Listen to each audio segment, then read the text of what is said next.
ओम शांति।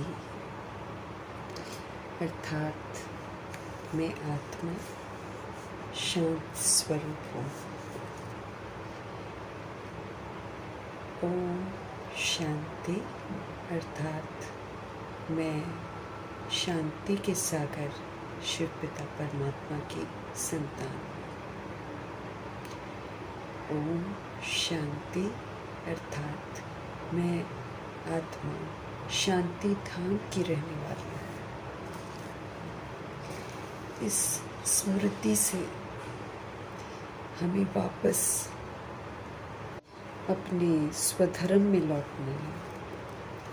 हमको इसका स्वरूप बनना है। हमको इसका यहाँ पर सबूत देना है। इस स्मृति से ही हम आत्माएं अपनी ओरिजिनलिटी की तरफ लौट सकते हैं। इसलिए इस महामंत्र को अर्थ सहित बोलने की समझ देते हैं हम आत्माओं के शिव पिता परमात्मा। ऐसे रहम दिल परमपिता परमात्मा जी का हम सब तहे दिल से धन्यवाद करेंगे। शांति के स्वधर्म में टिककर शांति का पिलर बनने का सबूत देने वाले व्यक्त ब्रह्मा, गुप्त बड़ी माँ, big brother, great great grandfather का रोल प्ले करने वाली आत्मा ब्रह्मा जी का तहे दिल से धन्यवाद करेंगे। धन्यवाद करते हुए दोनों ज़बरदस्त लाइट्स को हाजिर नाजिर करते हुए मीठे प्यारे शिव पिता परमात्मा जी के महावाक्य हम उन्हीं से समझेंगे। उनकी ये समझ जो है पूरे वायुमंडल में फैले, पूरे तत्वों में फैले, पूरी प्रकृति में फैले। दिल से हम सब दुआ करेंगे मीठे बाबा की मीठी समझ यूनिवर्स में मौजूद सभी रूहों तक भी पहुँचे। ये भी हम दिल से दुआ करेंगे उन रूहों तक पहुँचे जो इस समय वृद्ध शरीरों में हैं लेकिन दैहिक रिश्तों में ही उलझी हुई हैं। तमाम रूहें अब अपने सर्व संबंध शिव बाबा से जुड़े और सशक्त बने।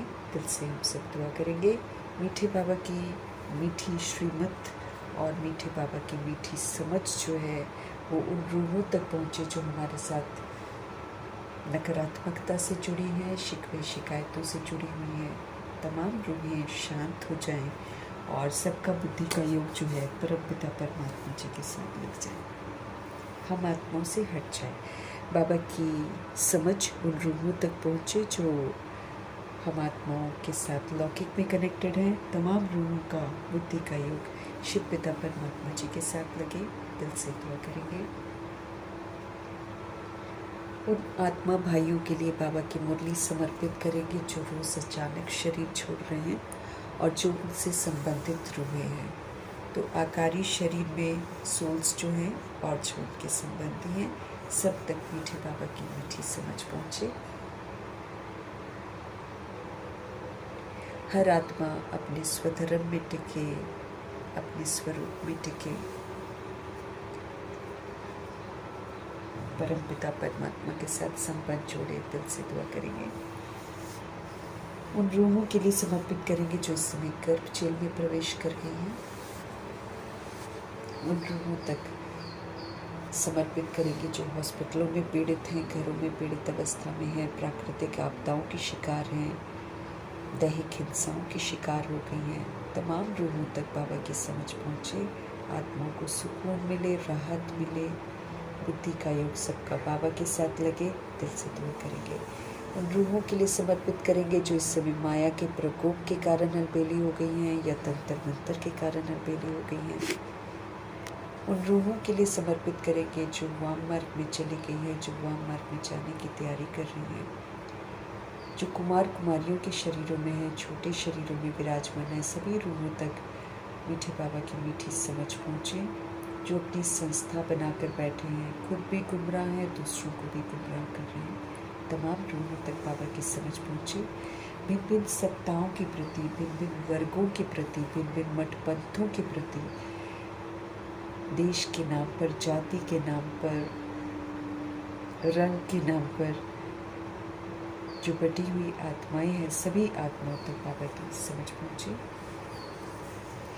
वैश्याओं के प्रति, गणिकाओं के प्रति, जो उनसे ऐसे धंधे करवाते हैं, उनके प्रति प्रभु जी की समझ समर्पित करेंगे। मीठे बाबा की मीठी समझ उन रूहों को मिले जो इस समय यादव, कौरव और यवनों का पाठ बजा रहे हैं। मीठे बाबा की मीठी समझ उन रूहों तक पहुँचे जो इस समय भूत प्रेत आत्मा बनकर भटक रहे हैं। मीठे बाबा की मीठी समझ उन रूहों तक पहुँचे जो तंत्र मंत्र रिद्धि सिद्धियों में उलझी हुई आत्माएं हैं और तांत्रिक बन गए हैं, अघोरी बन गए हैं।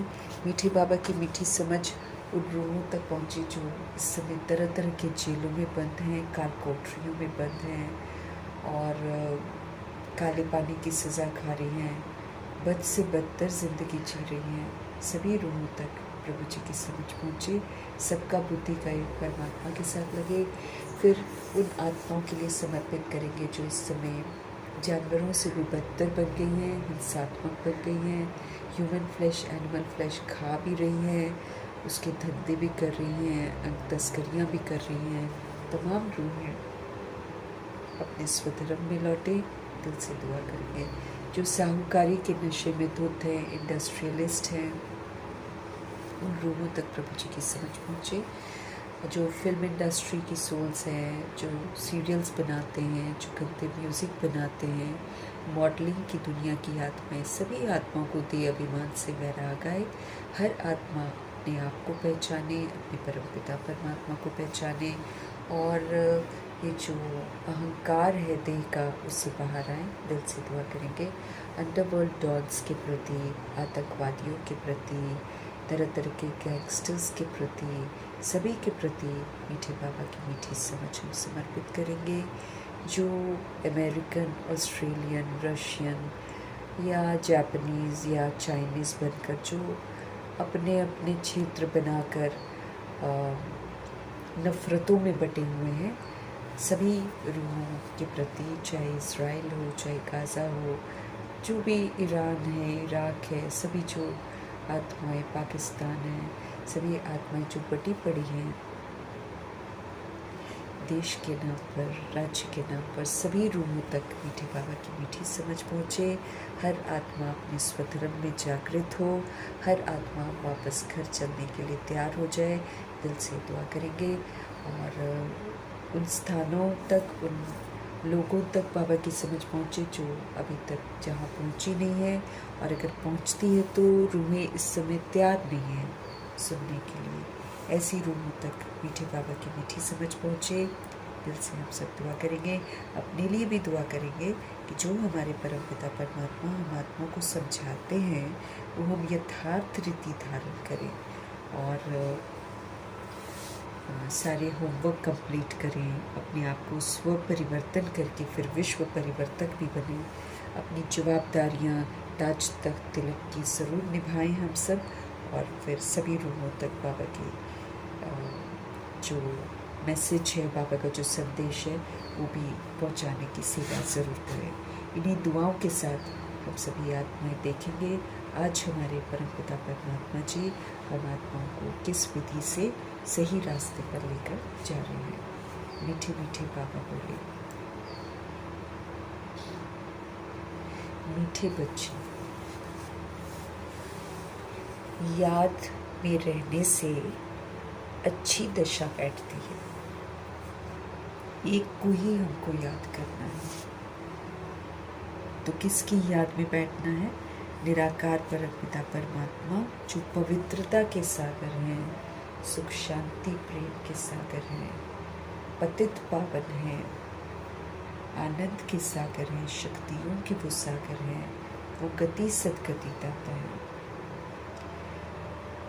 उनकी याद में हमको रहना है। अगर हम निराकार आत्माएं जो अभी जीव आत्मा बनकर पाठ बजा रही हैं और जो इतने लंबे अरसे से बजाकर विस्मृत हो गई हैं और विस्मृत होकर पाप आत्मा बन गई हैं, उन तमाम रूहों को परमपिता परमात्मा समझते रहें कि याद में रहने से अच्छी दशा बैठती है। इस समय दशाएं जो हैं सभी की खराब हो गई हैं। राहु की दशा, शनि की दशा, मंगल की दशा, बुध की दशा। यूँ तो ये दशाएं अच्छी हैं, लेकिन ये संगम युग में और कलयुग में ये फिर परमपिता परमात्मा जी के हेल्पर्स बन जाते हैं, क्योंकि ये कर्म क्षेत्र है जहाँ हम कर्म करते हैं और फिर अपने कर्मों का हम परिणाम भुगतते हैं। तो जब हम विस्मृति का पाठ बजाते हैं तो हमारे हिसाब किताब करते हैं, फिर ऐसे में हमारे शिव बाबा हम आत्माओं को सज़ा तो नहीं देते हैं, लेकिन ये जो ग्रहचारी हम पर बैठ जाती है श्रीमत की अवज्ञा करने की, वो फिर उसका हिसाब किताब बृहस्पति की दशा हट जाती है और फिर राहु शनि की दशा बैठकर फिर वो हम आत्माओं का हिसाब किताब सेटल करवाती हैं।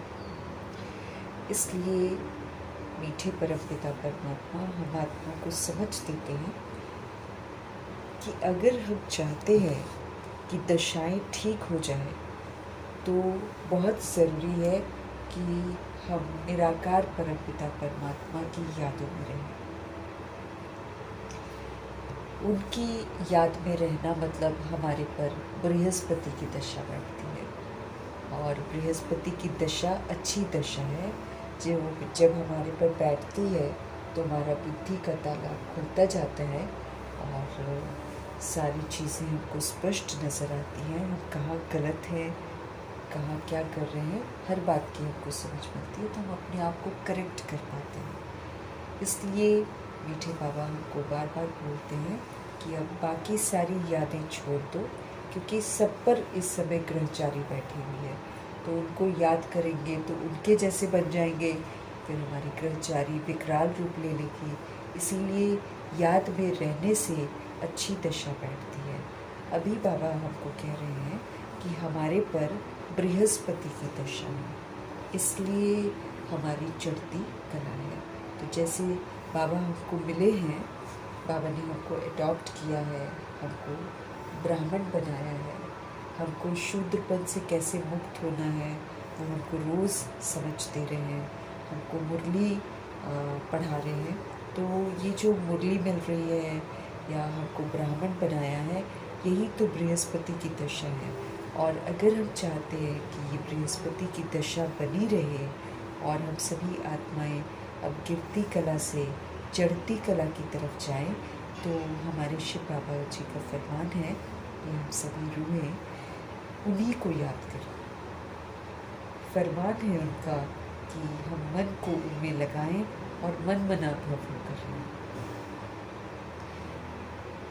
याद में रहेंगे हमारे विक्रम भी विनाश होंगे, याद में रहेंगे हमारे और विक्रम नहीं होंगे, याद में रहेंगे तो उनको ज्ञान यथार्थ रीति समझ में आएगा, याद में रहेंगे तो हमारा जो योग के जो स्टेजेस हैं वो बढ़कर शंकर जी की अवस्था हो जाएगी, और याद में रहेंगे तो हम धारणाएं भी कर पाएंगे, गुणों का स्वरूप बन जाएंगे, शांति का हम पिलर बन जाएंगे, क्योंकि हमारे बाबा है ही शांति के सागर। और ये कहावत भी है, ये गायन भी है कि जिसके साथ हमारा योग लगा रहता है या जिसको हम याद करते हैं, वो वैसी ही हमारी अवस्था हो जाती है। अगर किसी दुखी को याद करते हैं तो हमारी अवस्था भी दुखदायी हो जाती है।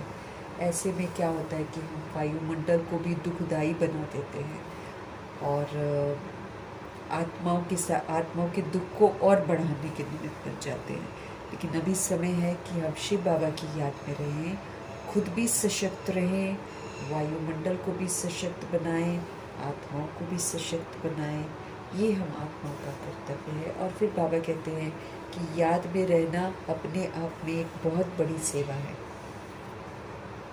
हम जब याद में रहते हैं तो स्वतः ही सब कुछ अच्छा अच्छा होने लग जाता है। चारों तरफ का वायुमंडल जो है उसमें भी जितनी रूहें हैं उनको प्रभु की याद आने लग जाती है, और बाकी तो शुद्धिकरण तो होना शुरू हो जाता है, क्योंकि भगवान जी पवित्रता के सागर हैं, शुद्धता के सागर हैं। तो उनको याद करके हम तो पवित्र बनते ही बनते हैं, लेकिन हमारे साथ वायुमंडल भी पवित्र बनता है, और जो आत्माएं हैं उन तक भी पवित्र वाइब्रेशंस फैलते हैं, उनका भी बुद्धि का योग जो है भगवान की तरफ जाता है। इसलिए मीठे मीठे बाबा हम आत्मा को समझ दे रहे हैं कि हम सभी आत्माएं याद में रहें। अगर हम याद में रहेंगे तो बृहस्पति की दशा बनी रहेगी, और जब बृहस्पति की दशा बनी रहेगी तो हम सभी आत्माएं चढ़ती कला में जाते जाएंगे। एक शिव पिता परमात्मा की श्रीमत पर चलकर हम सूर्यवंशी घराने में जाएंगे, नारायण जी के घराने में जाएंगे। इसलिए बाबा कहते हैं तुम्हारे पर अब बृहस्पति की दशा बैठी है, तो फिर तुम्हारी चढ़ती कला है। याद में रहेंगे तो चढ़ती कला में पहुंच जाएंगे। बाबा की याद, बाबा की श्रीमत, बाबा की सेवा, बाबा की शिक्षाओं की धारणा, इन सभी से हम चढ़ती कला में जाएंगे। तो समय है चढ़ती कला में जाने का, तो उन्हीं को हम याद करेंगे जो टावर है, साइलेंस के जो टावर हैं, सुखों के, प्रेम के, आनंद के, शक्तियों के।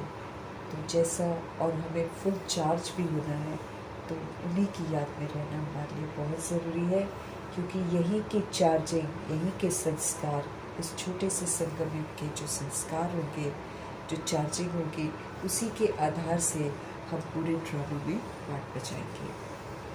आज का प्रश्न है, यदि योग पर पूरा अटेंशन नहीं है तो फिर उसकी रिजल्ट क्या होती है, और निरंतर याद में रहने की फिर युक्तियाँ क्या हैं?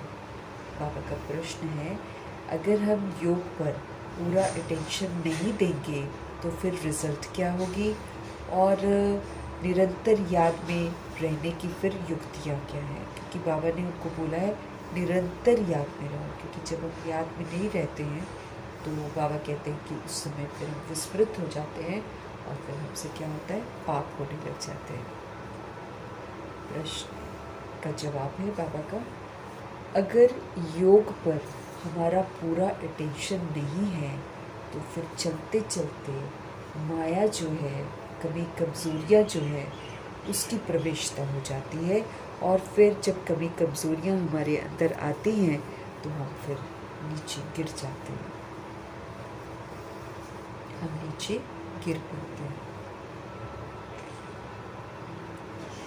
दूसरा, दे अभिमानी बन फिर हम बहुत सारी भूलें भी करते रहते हैं। भगवान को भूला तो हमारे अंदर दे अभिमान आ जाता है, क्योंकि जब हम आत्म अभिमानी हैं तो हम भगवान की याद में रहेंगे।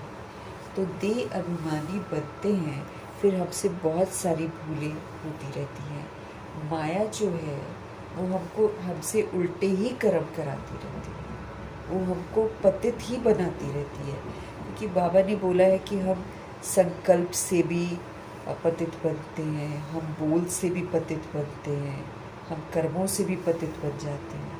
तो माया क्या करती है, हमारी सोच को भी उल्टा कराती है, फिर हमसे बोल भी उल्टे बुलवाती है, और फिर कर्म भी हमसे पतित ही कराती है।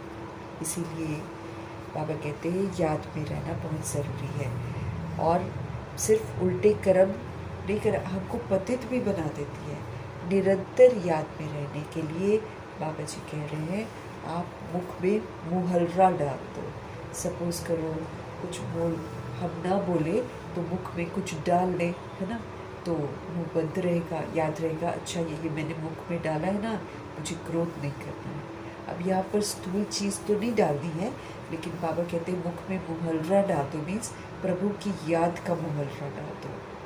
क्रोध नहीं करो, देह सहित सब कुछ भूल, मैं आत्मा परमात्मा का बच्चा हूँ, है ना।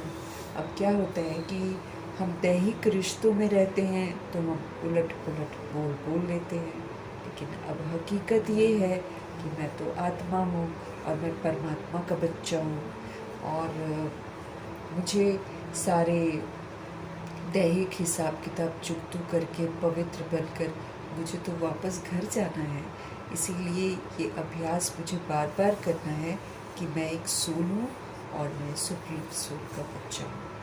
तो फिर जब मैं सोल हूँ और सुप्रीम सोल का बच्चा हूँ तो जितनी भी रूहें हैं सब मेरे आत्मा भाई हैं।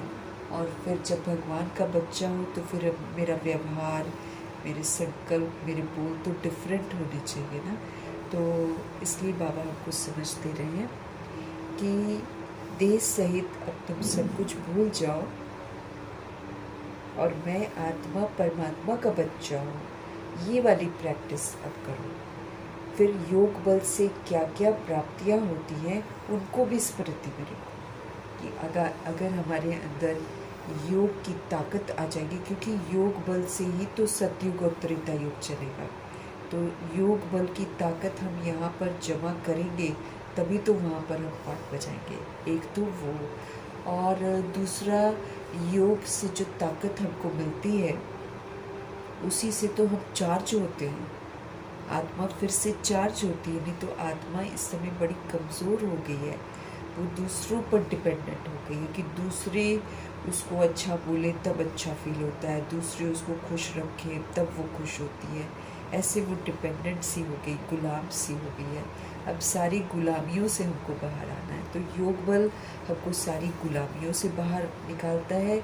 योग बल से हम सदा स्मृति स्वरूप रहते हैं, मतलब होश में रहते हैं। और योग बल से ही मेरा बुद्धि का ताला जो है वो खुलता चला जाता है। शंकर की अवस्था स्मृति स्वरूप नष्ट वोमा की अवस्था हो जाती है। और योग बल से ही सारी धारणाएं होंगी। योग बल से ही हम सेवा कर सकेंगे, है ना।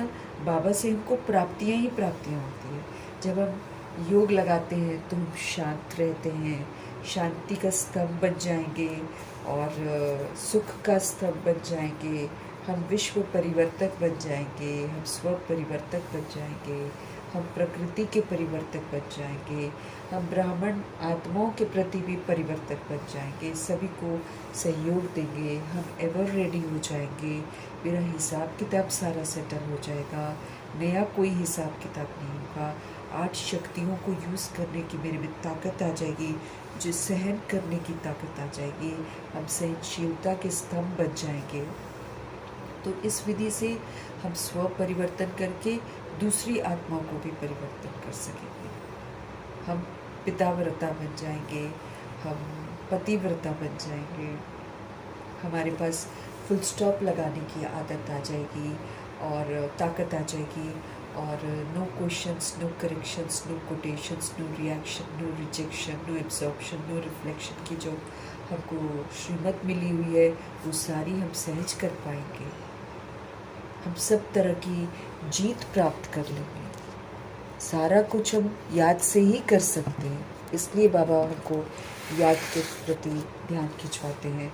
हम कर्मेंद्रिय जीत बन जाएंगे, हम विकर्मा जीत बन जाएंगे, मन जीत बन जाएंगे, जगत जीत, माया जीत, कर्म बंधन जीत, प्रकृति जीत, निद्रा जीत, काम जीत, क्रोध जीत, मोह जीत, लोभ जीत, आवाज़ जीत, राज्य भाग्य जीत, सर्व कामना जीत हम बन जाएंगे।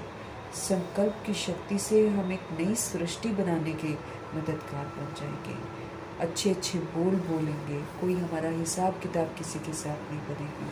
जो बना हुआ है वो भी चुप्त हो जाएगा। हम बिल्कुल हल्के हो जाएंगे, फरिश्ते बन जाएंगे, कर्मयोगी फरिश्ता बन जाएंगे। और फिर फरिश्ते बनकर परमपिता परमात्मा के साथ उड़ जाएंगे। हम निराकारी बन जाएंगे, निरअहंकारी बन जाएंगे, निर्विकारी बन जाएंगे।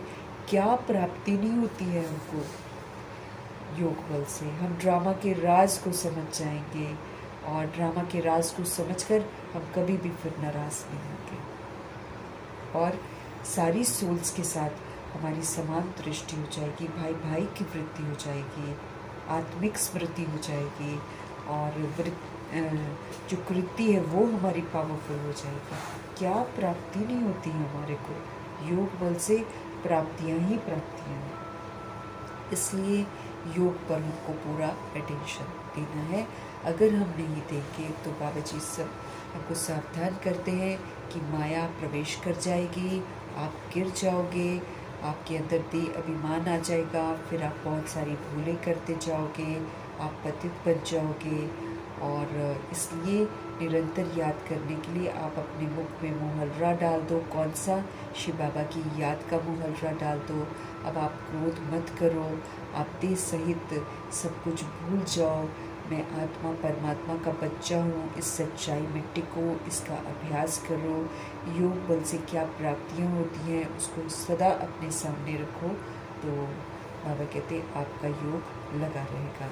क्योंकि सारी प्राप्तियाँ सिर्फ हम बाबा की मौजूदगी में कर सकते हैं, सारे खजानों को सफल कर सकते हैं, सर्वगुण संपन्न बन सकते हैं। फिर से हमारे ऊपर सारे जो दाग लगे हुए हैं वो सारे मिट जाएंगे, हम फिर से बेदाग बन जाएंगे, मर्यादा पुरुषोत्तम बन जाएंगे, सब तरह की हिंसाओं से मुक्त होकर संपूर्ण अहिंसक बन जाएंगे, हम सारे गुणों से संपन्न बन जाएंगे। मतलब फ़ायदा ही फ़ायदा, फ़ायदा ही फ़ायदा।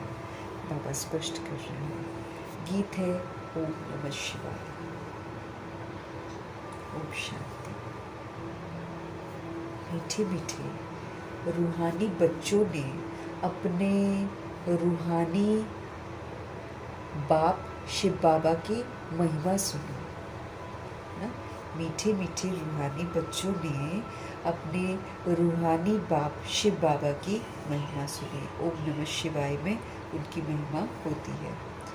जब पाप बढ़ते हैं अर्थात मनुष्य पाप आत्मा बन जाते हैं, तभी हमारे पतित पावन पाप इस सृष्टि रूपी ड्रामा में प्रवेश करते हैं। और फिर आकर क्या करते हैं? हम रूहें तो मरती नहीं हैं, फिर हम पतित बन गई रूहों को फिर से पावन बनाते हैं। उस बेहद के बाप की ही सारी महिमा, उस बेहद के बाप की ही सारी महिमा है और किसी को कोई महिमा नहीं है। वही तो बनाते हैं मनुष्य से देवता, वही तो कांटों से फूल बनाते हैं। इसलिए उनके 12 ज्योतिर्लिंगम, 12 क्या 18 है ना, तो 18 ज्योतिर्लिंगम का गायन है। उन्होंने कर्तव्य तो बहुत सारे किए हैं, लेकिन उनको 18 ज्योतिर्लिंगम यादगार में के जो कर्तव्य हैं ऊंचे ऊंचे उनको स्पष्ट किया गया है। तो भगवान जी की ही तो सारी महिमा है और किसी की महिमा नहीं, क्योंकि जो सोल पतित बन जाती है उसकी महिमा थोड़ी होती है, वो तो फिर से पावन बनती है। लेकिन हमारे शिव बाबा वो तो सदैव ही पवित्र है।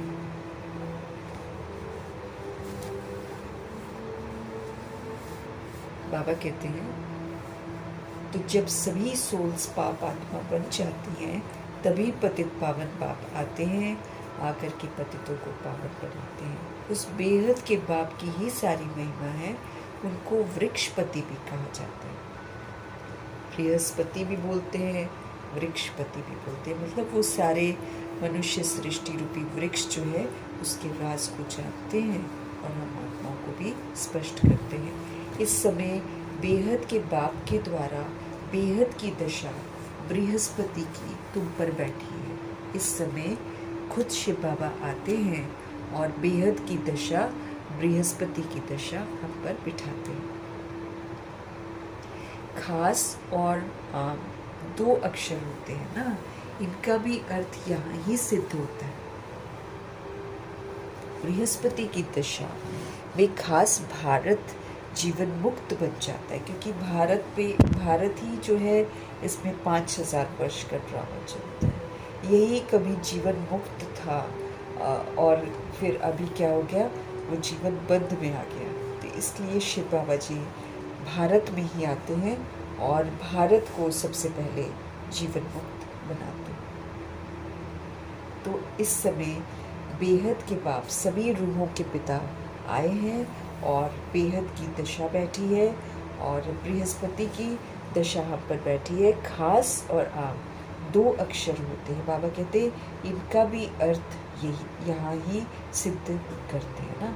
यूँ तो पूरे वर्ल्ड के लिए, लेकिन खास फिर भारत के लिए, क्योंकि भारत 5000 वर्ष का ड्रामा जितना भी होता है वो सारा यहीं पर होता है। और भारत ही कभी बिल्कुल प्योर था और फिर भारत ही बिल्कुल इम्प्योर हो जाता है।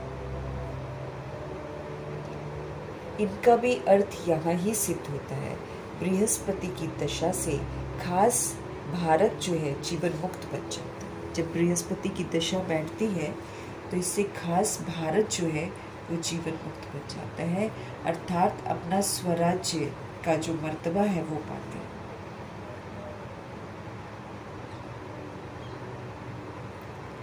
तो बृहस्पति की दशा से क्या होता है? बृहस्पति की दशा से खास भारत जो है वो जीवन मुक्त बन जाता है, अर्थात अपना स्वराज्य का मर्तबा हम पाते हैं। क्योंकि सच्चा बाप जो है ना, जिसको ट्रुथ कहते हैं, वो फिर आकर हमको नर से नारायण बनाता है। सच्चे बाप है ना शिव बाबा, क्योंकि सच्चा बाप जो है, जिनको ट्रुथ कहते हैं, वो आकर हमको क्या करते हैं? नर से नारायण बनाते हैं। तो भारत जो है वो जीवन मुक्त बन जाता है जब बाबा जी बृहस्पति की दशा जब बाबा के आने से बैठती है।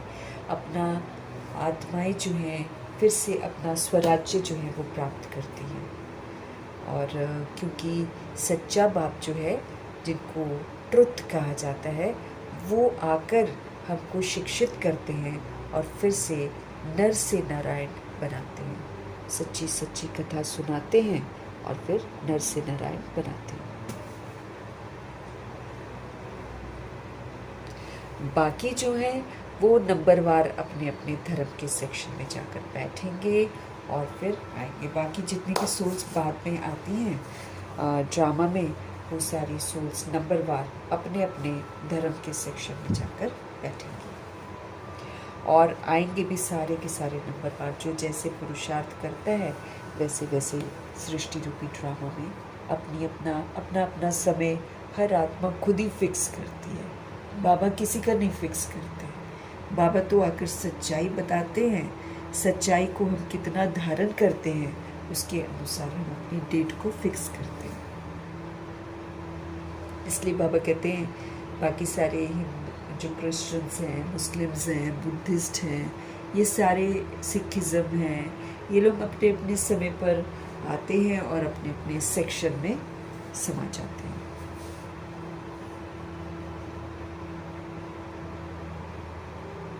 इसलिए हम किसी को कुछ बोल नहीं सकते। हर सोल अपना पार्ट बजा रही है। हमको खाली स्वयं को देखना है, हमको स्वयं को निखारना है और सत्य की राह पर हमको चलना है।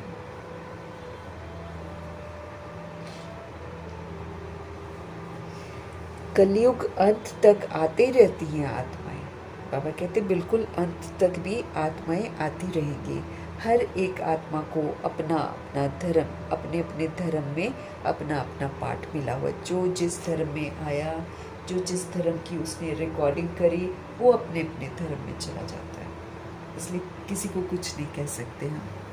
तो बाबा कहते हैं हर एक आत्मा को अपना अपना अपने अपने धर्म में अपना अपना पाठ मिला हुआ है। राजाई में राजा से लेकर प्रजा तक सबको अपना अपना पाठ मिला है। कोई प्रजा है, कोई दास दासी है, कोई राजा है। इस समय समझ मिलने के बाद, परिचय मिलने के बाद, शिव बाबा का परिचय मिलने के बाद जो जो जिस जिस कैटेगरी का पाठ बजाता है उसका पाठ पहली बार जब आता है ऊपर से जो रिकॉर्ड करता है वो रिकॉर्डिंग उसकी फिक्स हो जाती है।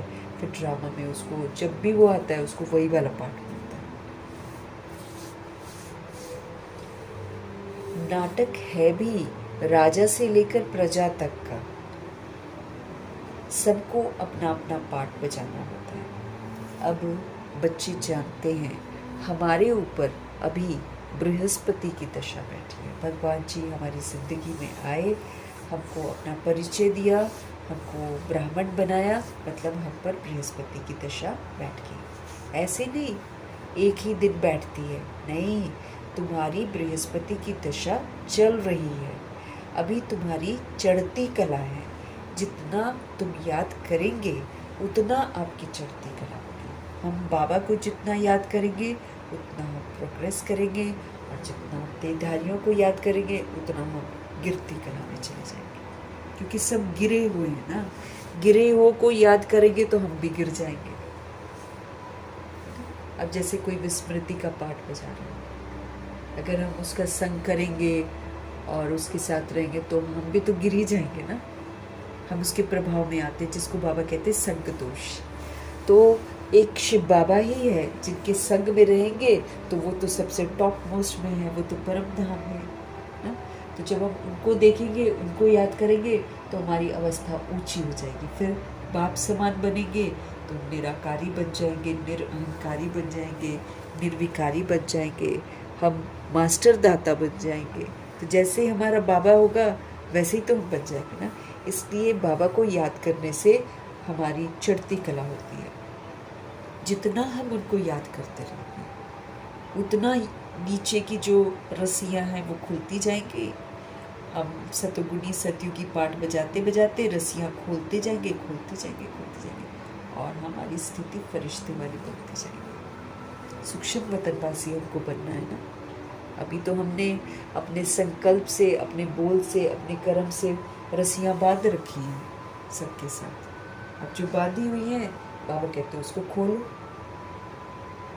अपने आप खोल देंगे तो अच्छा रहेगा, अपने आप नहीं खोलेंगे तो फिर खुलवाया जाएगा, लेकिन खोलना पड़ेगा, हर आत्मा को खोलना पड़ेगा। तो हमारे लिए एडवांटेज ये है कि हम आत्माएं बाबा से ज्ञान ले रहे हैं, समझ ले रहे हैं। तो समझ से हम अपने आप खोल देंगे और सबके साथ अच्छा अच्छा व्यवहार करेंगे, आत्मा भाई भाई का, तो हम फरिश्ते बन जाएंगे। तो इसलिए बाबा बोल रहे हैं कि जितना आप याद करेंगे ना उतना आपकी चढ़ती कला होगी। याद आप भूल जाएंगे तो माया रूपी कमी कमजोरियां आपके अंदर प्रवेश कर जाएंगी और वो बिगड़ डालेंगी। याद से हमारी दशा जो है वो अच्छी बैठती है। अच्छी रीति हम याद नहीं करेंगे तो फिर यकीनन हम नीचे गिरेंगे। अच्छी रीति अगर हम याद नहीं करेंगे तो ज़रूर गिरेंगे ही ना। फिर उनसे कुछ ना कुछ भूले तो ज़रूर होंगी।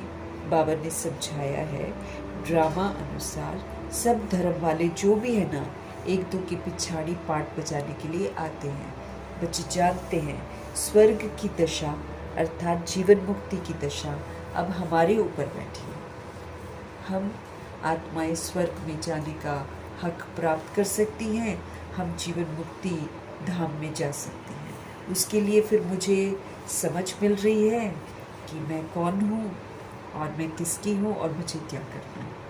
अब जब मैं कौन हूँ और किसकी हूँ इसकी स्मृति से जो मुझे करना चाहिए वो जब मैं करती हूँ तो मैं जीवन मुक्त अवस्था का अनुभव करती हूँ। सारे बंधनों से मुक्त हो जाते हैं और जीवन मुक्त अवस्था को अनुभव करके फिर हम जीवन मुक्ति धाम में जाने के लायक होते हैं। तो बाबा कहते हैं बच्चे जानते हैं स्वर्ग की दशा का मतलब क्या होता है।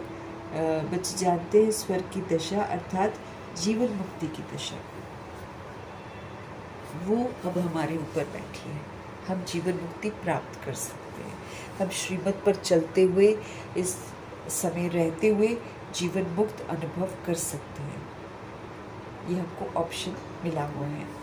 और ये ड्रामा का चक्र कैसे फिरता है इसको भी डिटेल में समझना है। कैसे हम खुद ड्रामा बनाते हैं और कैसे ये ड्रामा का चक्र चलता है। जब हम अच्छे से समझ जाएंगे कि हम ही खुद करते हैं तो फिर अपने आप हम सुधारेंगे अपने आप को। ये सृष्टि ड्रामा का चक्र खास भारत पर बना हुआ है। यहाँ पर चलता है 5000 वर्ष का ड्रामा। बाप भी भारत में ही आते हैं। गाया हुआ है आश्चर्यवत सुनंती, आश्चर्यवत कथंती और फिर आश्चर्यवत भागवती हो जाती है आत्मा। ऐसा भी होता है। बाप भी भारत में ही आते हैं, लेकिन जब आते हैं बच्चों को अपना बनाते हैं तो बच्चे अगर योग में नहीं रहते हैं तो कभी कभी ऐसे होता है कि जब वो सुनते हैं तब तो बड़े आश्चर्यचकित होते हैं, बहुत प्रभावित होते हैं। फिर जो सुनते हैं वो फिर दूसरी सोच को सुनाते भी हैं, कथंती करते हैं और फिर एक दिन शादी ब्याह कर लेते हैं, भाग भी जाती हैं कुछ आत्माएं। ऐसा भी कर लेती हूँ। क्यों? क्योंकि चलते चलते योग में नहीं रहते होंगे तो फिर माया घुस जाती है बुद्धि में, तो माया प्रवेश कर जाती है और फिर आत्माएं गिरती कला में चली जाती हैं। पूरा अटेंशन नहीं देते हैं योग पर, फिर बाप आकर संजीवनी बूटी देते हैं। बाबा कहते हैं पूरा अटेंशन नहीं देते हैं योग पर, फिर क्या करते हैं, फिर बाप आकर संजीवनी बूटी देते हैं, होश में लाते हैं।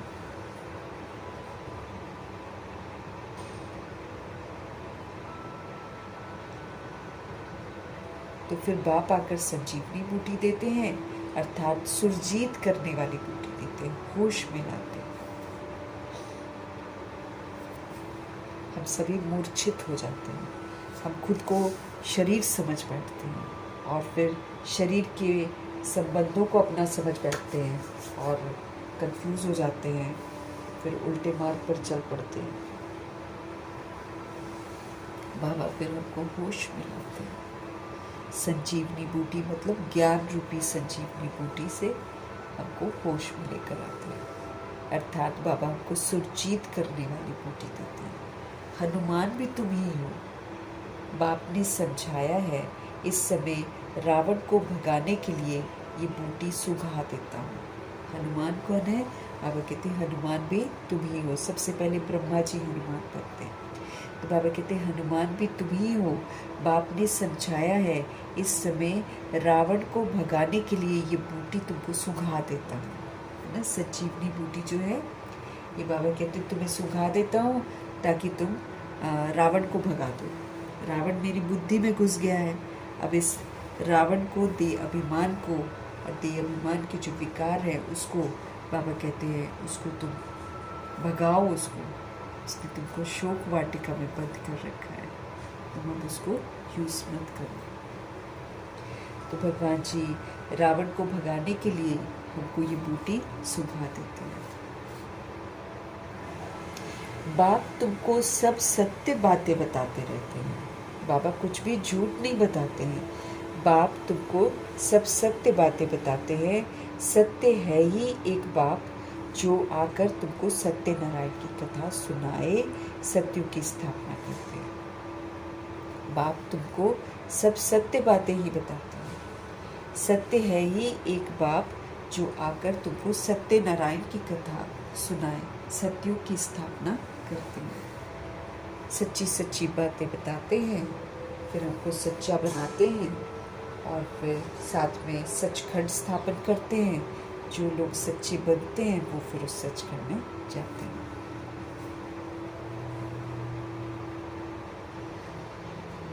इनको कहा ही जाता है ट्रुथ, सत्य बतलाने वाले। किनको? शिव बाबा। गॉड इज ट्रुथ बोलते हैं, तो सत्य बताते हैं। तुमको कहते हैं तुम शास्त्रों को मानते हो? बोलो हाँ।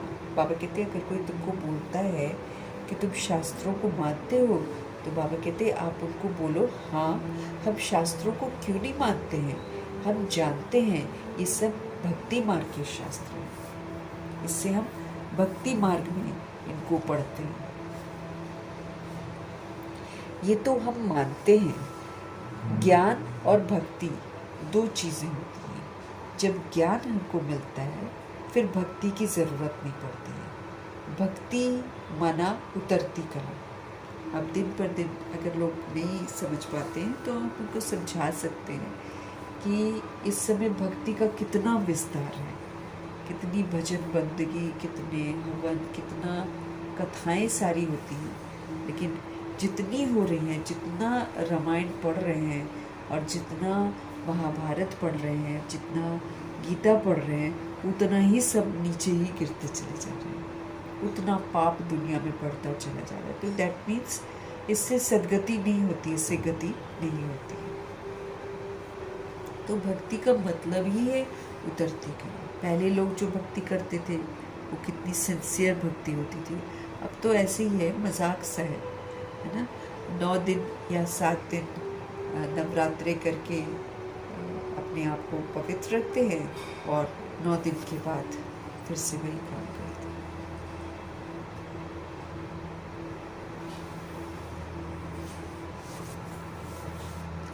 बाबा कहते हैं भक्ति माना उतरती कला, और ज्ञान का मतलब क्या होता है? चढ़ती कला। इस समय भक्ति चल रही है, अभी हमको ज्ञान मिला है जिससे सदगति होती है। परमात्म ज्ञान से क्या होता है? सदगति होती है।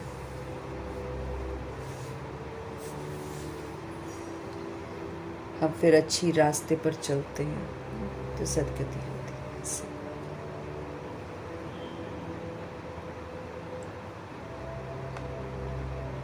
अभी हमको ज्ञान मिला है जिससे सदगति होती है, मतलब हमको स्वर्ग का वर्षा मिलता है।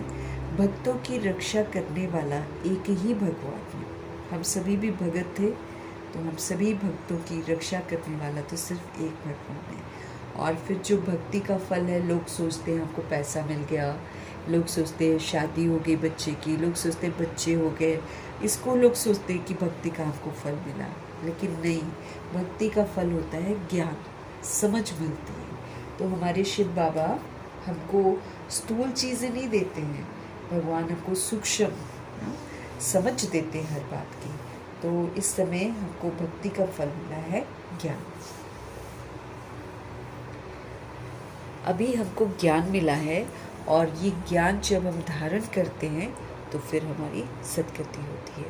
भक्तों की रक्षा सिर्फ भगवान ही कर सकते हैं, देवी देवता नहीं कर सकते हैं। कोई लक्ष्मी को मान ले, कोई नारायण को मान ले, कोई किसी को भी मान ले, कोई पत्थर की मूर्तियों को मान ले, तो उसमें से कोई थोड़ी रक्षा करता है। तो भगत जो बन जाते हैं उनके रक्षक तो सिर्फ और सिर्फ निराकार शिव बाबा ही है, क्योंकि वही जानते हैं कि भगत क्या चाहते हैं, और फिर बाबा आकर फिर सबको समझ देते हैं कि क्या करना चाहिए और क्या नहीं करना चाहिए। तो भक्ति का फल हमको क्या मिलता है? ज्ञान मिलता है। तो भक्तों की रक्षा करने वाला एक ही भगवान है। रक्षा किससे की जाती है? दुश्मन से की जाती है। बाबा कहते हैं मैं आकर तुम्हारी रावण से रक्षा करता हूँ। किससे हमारी रक्षा करते हैं? रावण हम आत्माओं की बुद्धि में घुस जाता है और हम उसके वशीभूत होकर सारे कार्य करते हैं, और वो फिर हमको शोक वाटिका में कैद कर लेता है। उस रावण से हमको छुड़ाने के लिए बाबा आते हैं, क्योंकि जब तक मेरे अंदर का रावण मरेगा नहीं, तब तक हम दुखों से मुक्त होंगे नहीं। रक्षा दुश्मन से की जाती है ना, तो बाप कहते हैं मैं आकर तुम्हारी रावण से रक्षा करता हूँ। देखते हो ना रावण से कैसे रक्षा होती है? इस रावण पर जीत पानी है। देखते हो ना कि रावण से कैसे रक्षा होती है। तो अब हमको क्या करना है? इस रावण पर जीत पानी है। जो हमारे अंदर घुसा पड़ा है, इसको यूज़ भी करना है।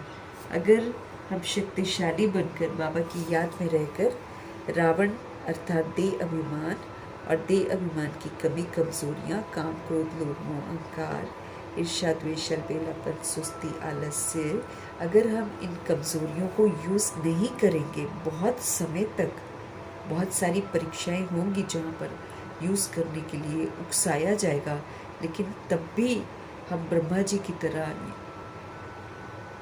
किसी के वशीभूत नहीं होकर सबूत दे सकते हैं कि हम भगवान के बच्चे हैं। तो बहुत काल तक मेरे को प्रूफ देना पड़ेगा। उसके लिए बाबा कहते हैं कि पेपर होंगे।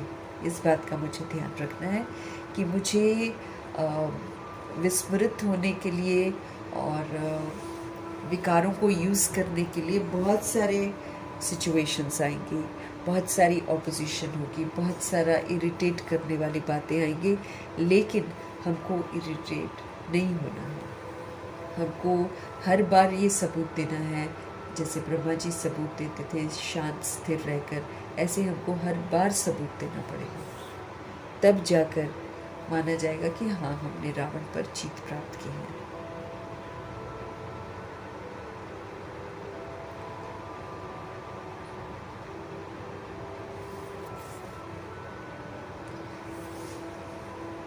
बाप कहते हैं मैं आकर तुम्हारी रावण से रक्षा करता हूँ। देखते हो ना रावण से कैसी रक्षा होती है। इस रावण पर जीत पानी है, इसको यूज़ नहीं करना है। बाप समझाते हैं, मीठे बच्चे, इस रावण ने तुमको एकदम तमो प्रधान बनाया, इसलिए छोड़ दो इसको। बाबा कहते हैं इसने हमको तमो प्रधान बनाया है, दे अभिमान में फंसाकर उल्टे कर्म हमसे करवाए हैं। तो मीठे बच्चे, इस रावण ने तुमको तमो प्रधान बनाया है। सतयुग को कहा जाता है सतो प्रधान स्वर्ग। अब सतयुग की स्थापना बाबा करते हैं और वो सतो प्रधान है। तो अब ये जो सारी तमो प्रधानता है, इसको समझ से छोड़ देना है, अर्थात इसको नहीं यूज करना है और श्रीमत जो कहती वो करते जाना।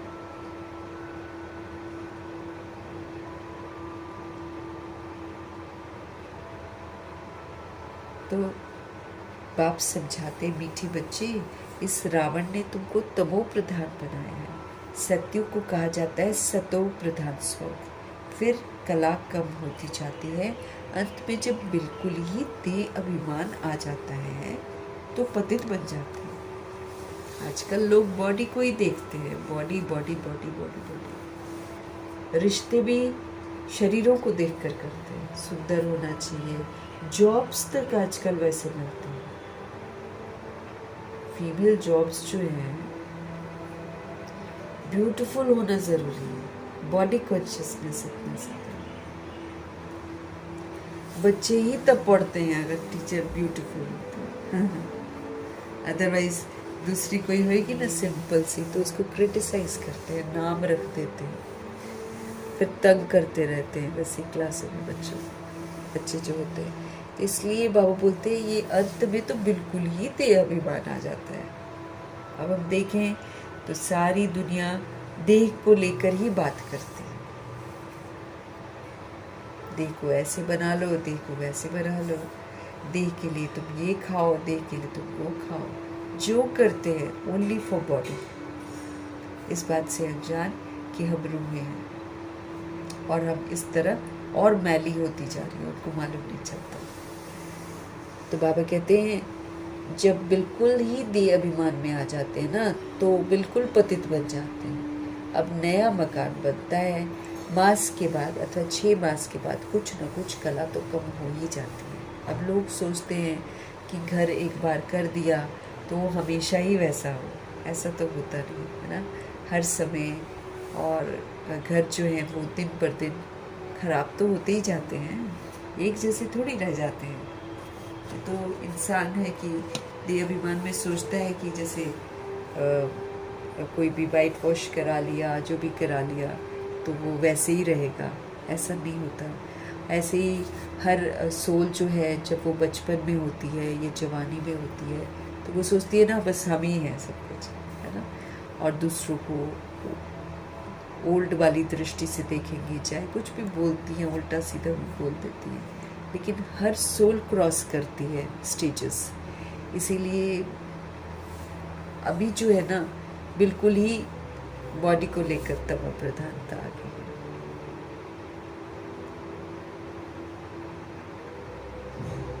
तो रावण पर जीत पानी है। बाप समझाते, मीठे बच्चे, इस रावण ने तुमको बिल्कुल तमो प्रधान बना दिया है। सत्युग तो सतो प्रधान स्वर्ग है। फिर कला कम होती जाती है, अंत में जब बिल्कुल ही देह अभिमान में आ जाते हैं तो पतित बन जाते हैं। नया मकान बाबा कहते बनता है, फिर मास के बाद अथवा 6 मास के बाद कुछ ना कुछ तो उसकी कला कम हो जाती है। हर वर्ष मकान को पोछी लगाते हैं, मतलब वाइट वॉश कराते हैं। कला तो कम होती जाती है ना, नई से पुरानी, पुरानी से फिर नई, ये शुरू से लेकर हर चीज़ का होता है। कोई भी नई चीज़ है वो पुरानी ज़रूर होगी, फिर पुरानी से फिर नई, ये शुरू से ही लेकर हर चीज़ होती है। तो हम सोल्स बिल्कुल तमो प्रधान बन जाते हैं, पुराने बन जाते हैं। फिर बाबा हमको रिजुविनेट करते हैं समझ देकर, तो फिर हम नई धारणाएं, नए संस्कार, नई स्मृतियों के साथ फिर से हम रूहें नई बन जाती हैं। समझा जाता है ये मकान 100-150 वर्ष तक चलेगा। बाप समझाते हैं सत्युग कहा जाता है नई दुनिया से ना। लोग समझते हैं मकान जब बनाते हैं तो वो समझते हैं 100-150 वर्ष तक चलेगा, है ना। लेकिन देखो अब प्राकृतिक आपदा जब आती है वो एकदम स्ट्रॉन्ग अभी तो चलो भारत में तो फिर भी मकान वगैरह बनाने में कुछ घपलेबाजी हो जाती है या कमज़ोर चीज़ें भी लगा लेते हैं लोग तो टूट फूट जाते हैं, लेकिन बाहर के देश तो किसी भी चीज़ में कोई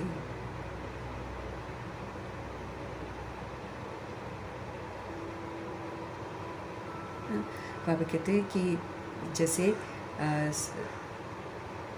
100-150 वर्ष अगर हो गया ना, तो अब देखो बाहर के देश जितने भी हैं वो तो फिर भी मकान बहुत अच्छे से बनाते हैं वहाँ पर ऐसे, क्योंकि बाद में आते हैं ना वो बाहर के देश, तो उनमें इतना वो करप्शन नहीं आता है जितना भारत में है। तो भी देखो अर्थक्वेक जब आता है तो कैसे बिल्डिंगें गिर जाती हैं एकदम से। कोलंबिया में कितनी बड़ी बड़ी बिल्डिंग्स, वेनेजुएला में कितनी बड़ी बड़ी बिल्डिंग्स एकदम ऐसे गिरी है जैसे खोखली चीज़ों से बनी होती है। तो इतना पावर है प्रकृति में कि तोड़ फोड़ देती है, लेकिन इंसान जब बनाता है ना तो सोचता है कि 100-150 वर्ष तक ये चलेगा। भरोसा अपना कुछ है नहीं है, लेकिन मकान के लिए सोचते हैं कि 100-150 वर्ष चलेगा, तो भी पुराना तो होगा ना। बाप समझाते हैं सत्युग कहा जाता है बिल्कुल नई दुनिया, फिर त्रेता आ जाओ तो 25% कम कहेंगे, तो 25% कम हो जाता है, उसकी वो ब्यूटी थोड़ी रहती है वो।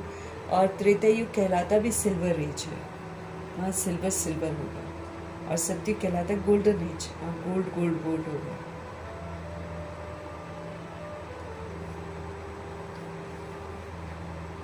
फिर द्वापर में कॉपर एज, और आज के समय में आयरन एज। आजकल लोहा है सब जगह। बोलेंगे कि कास्ट आयरन के बर्तन खरीदो, आयरन की कमी हो गई है, ऐसे बोलते हैं। सब कुछ लोहा। विनाश कितना खतरनाक है लोहे के साथ।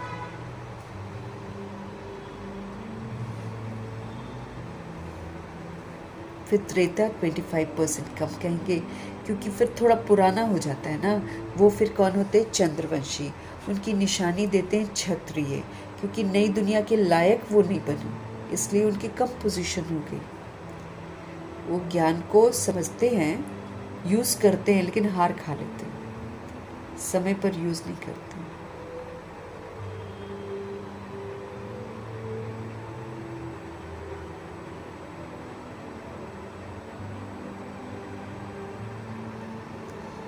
बाबा कह रहे हैं क्षत्रिय जो होते हैं ना 1250 ईयर्स के बाद जो आएंगे त्रेता युग में, वो नई दुनिया के लायक नहीं बनते।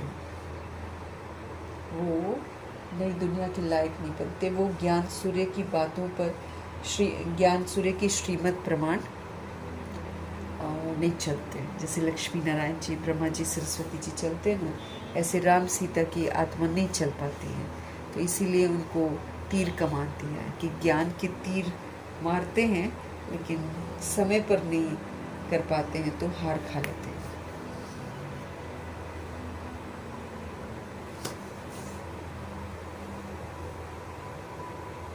क्षत्रिय क्योंकि नई दुनिया के लायक ही नहीं बने, इसलिए कम पोजीशन हो गया। सब चाहते हैं कृष्णपुरी में हम जाए, ऐसे थोड़ी कभी कहते हैं कि रामपुरी में जाए। जब बाबा बोलते हैं कि श्री लक्ष्मी नारायण की घराने में कौन जाएगा, तो सभी हाथ उठाते हैं। बाबा कहते हैं राम सीता के घराने के लिए कोई हाथ नहीं उठाता है। तो फिर हमको पुरुषार्थ भी तो वैसा ही करना चाहिए जैसे मम्मा बाबा ने किया। सभी चाहते हैं कि हम कृष्णपुरी में जाएं, ऐसे थोड़ी कभी कहते हैं कि हम रामपुरी में जाएं। कब कृष्णपुरी के लिए कहते हैं, गाते भी हैं ना, चलो। कहते भक्ति में भी क्या कहेंगे, चलो वृंदावन भजो राधे गोविंद। वृंदावन की बात है, अयोध्या के लिए नहीं कहेंगे। श्री कृष्ण के ऊपर सबका बहुत प्यार रहता है, श्री कृष्ण को बहुत प्यार से याद करती हैं आत्माएं। रामचंद्र जी को कहाँ प्यार से याद करती हैं। तो आजकल की आत्माएं बोलती रहती श्री राम, लेकिन हिंसात्मक तरीके से बोलती हैं, हिंसात्मक तरीके से बोलती हैं। और फिर राम के नाम पर मंदिर बनाकर फिर लूटते देखो कैसे हैं, सारा चढ़ावा लूट लिया। तो इसलिए बाबा बोलते अयोध्या के लिए कोई नहीं कहता, श्री कृष्ण के ऊपर सबका बहुत प्यार रहता है, श्री कृष्ण को बहुत प्यार से याद करते हैं, श्री कृष्ण को देखते हैं तो कहते हैं इन जैसा पति मिले, इन जैसा बच्चा मिले, इन जैसा भाई मिले, ऐसे करके कामनाएं जो है रखती हैं। सेंसिबल बच्चे अथवा बच्चियां जो होते हैं ना, वो श्री कृष्ण की मूर्ति सामने रखते हैं कि इन जैसा बच्चा मिले, और श्री कृष्ण के प्यार में बहुत रहते हैं ना। सब कहते हैं, सब चाहते कृष्णपुरी। अभी तो है ही, बाबा कहते कंसपुरी, यही कंसपुरी है, यही रावणपुरी है, यहीं पर दुशासन है, यहीं पर दुर्योधन है, यहीं पर द्रौपदियाँ हैं, यहीं पर धृतराष्ट्र है, यहीं पर शकुनी है, सब यहीं पर मौजूद हैं दुनिया में। वो जो नाटक दिखाते वैसा नहीं होता है।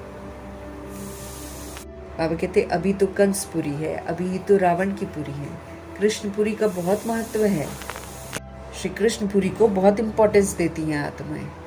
तब बाप कहते हैं तुम इतना समय याद करते आए हो, अब कृष्णपुरी में जाने का पुरुषार्थ करो। अब बाबा कहते हैं कृष्णपुरी में जाने का पुरुषार्थ करो, अब समय आ गया है ना, इतना समय तो याद करते आए कि कृष्णपुरी में जाएं, कृष्णपुरी में जाएं, तो अब मौका मिला है तो आओ, है ना, इनके घराने में तो चलो। सूर्यवंशी 8 घराने हैं, तो इतना पुरुषार्थ करो जो राजाई में आकर राजकुमार से झूलो। ये समझ की बात है ना। बाबा कहते हैं सूर्यवंशी 8 घराने होते हैं, और तो इतना पुरुषार्थ करो जो राजाई में आकर आप राजकुमार से झूलो। ये समझ की बात है, बाबा कहते हैं। बाप कहते हैं बच्चे जितना हो सके ना मन मना भाव रहो, तुम मन मेरे में लगाओ, बस इस पर ध्यान दो। याद में न रहने से गिर पड़ते हैं। ज्ञान कब गिराता कभी नहीं है। अगर देखो दिनचर्या में हम पाठ बजाते हैं, अगर जो हमको समझ मिली है नवीनता को धारण करने की, और सिर्फ समर्थ संकल्प करने की, सिर्फ समर्थ बोलने की, सिर्फ समर्थ कर्म करने की, हमको श्रीमत मिली है। अगर हम समर्थ करते हैं तो हम चढ़ती कला में जाते हैं, अगर हम व्यर्थ करते तो गिरती कला में जाते हैं। इसलिए बाबा कहते हैं ज्ञान जो है ना, ये कभी किसी को गिराता नहीं है। तो ज्ञान जो है वो कभी गिराता नहीं। याद में नहीं रहते हैं तो बाबा कहते हैं तभी गिरते हैं। जब हम याद में नहीं रहते तो बेसमझ हो जाते हैं, फिर हम नीचे गिरते हैं। इस पर ही अल्लाह अवलदीन हातम ताई के नाटक भी बने हुए हैं, है ना। इस पर ही अल्लाह अवलदीन, है ना, अव्वल से अव्वल वर्षा देते हैं अल्लाह संगम युग में आकर।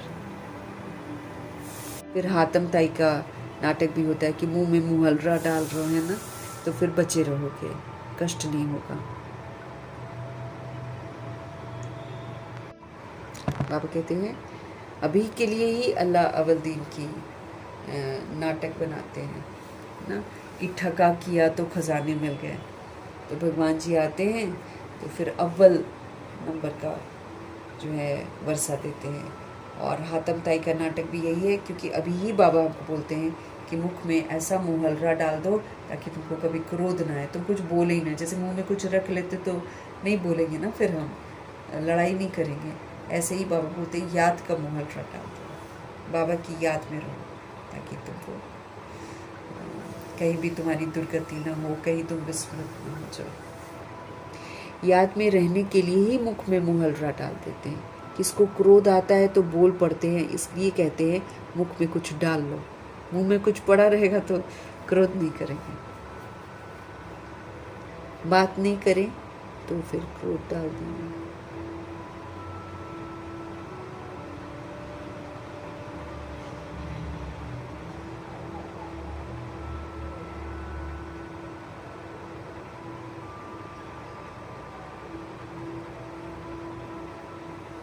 तो कोई पर बाबा कहते क्रोध मत करो, कभी भी मत करो।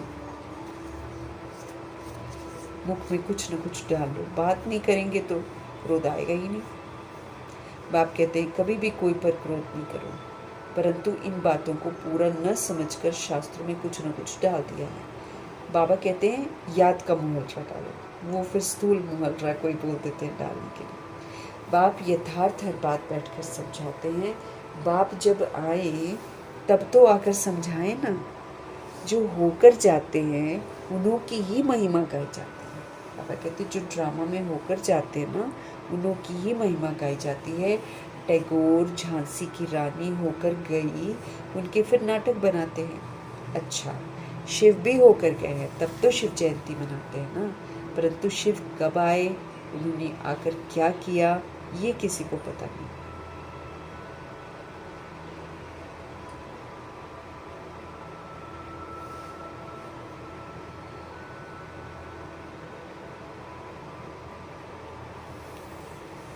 तो बाप जब आए तब तो आकर सारी बातें समझाएं। जो आकर जाते हैं बाबा कहते हैं उन्हीं की महिमा गाई जाती है। तो बाबा भी आए तभी तो 18 ज्योतिर्लिंगम बने। टैगोर झांसी की रानी होकर गई, उनके फिर नाटक बनाते हैं। अच्छा, शिव भी होकर गए हैं, तब तो शिव जयंती मनाते हैं ना। परंतु शिव कब आए, क्या आकर किया, ये किसी को पता नहीं। वो तो सारी सृष्टि का बाप है, तो ज़रूर आकर सबको सदगति ही तो देते। गति सदगति शिव बाबा करते हैं। इस्लामी, बौद्धि आदि जो भी धर्म स्थापन करके गए हैं, उनकी जयंती मनाते हैं। इस्लामी आए, बौद्धि आए, जो भी आते हैं ना, धर्म स्थापन करके गए हैं, उनकी फिर जयंती मनाते हैं। तिथि तारीख सभी की है, इनका किसी को पता नहीं है। कहते भी हैं क्राइस्ट से इतने वर्ष पहले भारत जो था वो पैराडाइज था। स्वास्तिका जब बनाते हैं तो उसमें पूरे 4 भाग करते हैं।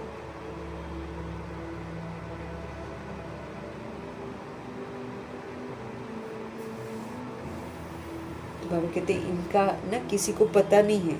कहते भी हैं क्राइस्ट से इतने वर्ष पहले भारत पैराडाइज था। स्वास्तिका सब बनाते हैं, तो उसमें पूरे 4 भाग करते हैं। वो 4 युग को दर्शाते हैं। आयु कम जास्ती हो ना सके, बिल्कुल बराबर है। जगन्नाथपुरी इसी का यादगार है। जगन्नाथपुरी में चावल का हांडा बनाते हैं ना, पूरे 4 भाग हो जाते हैं उसके। प्लेन चावल बनाते हैं। वो पुरुषार्थ को दर्शाता है, ब्रह्मा जी के पुरुषार्थ को दर्शाता है। और वहाँ पर जगन्नाथपुरी में चावल का हांडा बनाते हैं। बाबा कहते हैं बड़े सारे हांडे में बनाते हैं, और जब बन के तैयार हो जाता है उसमें 4 भाग हो जाते हैं। कमाल है। बाप कहते हैं ये भक्ति मार्ग में क्या कहते हैं, अगड़म बगड़म कर दिया है, लेकिन समझते नहीं है कि ये 4 भाग क्या चीज़ है। तो कुछ और भी कहानी बता देते, कभी किसी युग को कितने वर्ष बोल देते, किसी युग को कितना वर्ष बोल देते। तो बाबा कहते हैं भक्ति मार्ग में अगड़म बगड़म कर दिया है। अब बाप कहते हैं देह सहित सब कुछ भूल जाओ, जो कुछ पढ़ा लिखा है यहाँ पर सब भूल जाओ। मैं आत्मा हूँ, परमपिता परमात्मा का बच्चा हूँ। ये अभ्यास अब बार बार करो, बार बार हमको अभ्यास करना। आत्मा हूँ, परमात्मा का बच्चा हूँ, आत्मा हूँ, परमात्मा का बच्चा हूँ। जैसे जगदीश भाई कहते हैं बार बार बोलो, मैं आत्मा हूँ, आत्मा हूँ, ज्योति बिंदु हूँ, अशरीरी हूँ, परमधाम निवासी हूँ, मैं शिव बाबा का बच्चा हूँ। ऐसे बार बार चलते फिरते करेंगे, तब जाकर योग लगेगा। तो पहले बाबा कहते हैं देह सहित, अब आप कहते हैं देह सहित जो भी तुमने सुना है ना, सब कुछ तुम भूल जाओ। मैं आत्मा हूँ, परमपिता परमात्मा का मैं बच्चा हूँ। ये वाला प्रैक्टिस करो, ये अभ्यास पक्का करो। बाबा स्वर्ग का रचता है, तो ज़रूर हमको स्वर्ग में भेजा होगा ना, नरक में तो नहीं भेजेंगे। तो बाप किसको भी नरक में नहीं भेजते हैं। पहले सब सुख ही भोगते हैं, पहले सुख पीछे दुख। बाप तो सबका दुख हरता, सुख करता है ना। आत्मा पहले सुख फिर दुख देखती है, पहले सुख देखती है, फिर विस्मृत होती है तो दुख देखती है। विवेक भी कहता है, समझ भी कहती है कि हम पहले सतो प्रधान थे, फिर हम सतो हुए, फिर हम रजो हुए, फिर हम तमो हुए।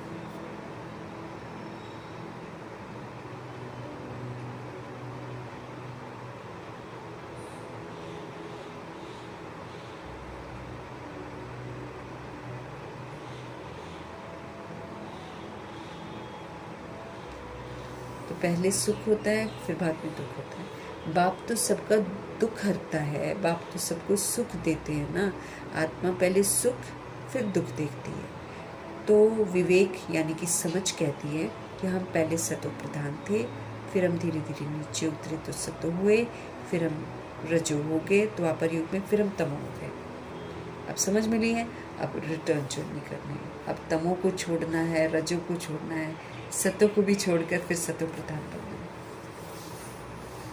मनुष्य, बाबा कहते मनुष्य भी समझते हैं, विलायत वाले सेंसिबल हैं। मनुष्य भी समझते हैं कि विलायत वाले जो है ना वो फिर भी सेंसिबल हैं। वहाँ तो बॉम्ब्स ऐसे बनाते हैं जो फट से खलास हो जाएंगे। वो कष्ट होगा, परेशानियाँ होंगी, ऐसा नहीं है।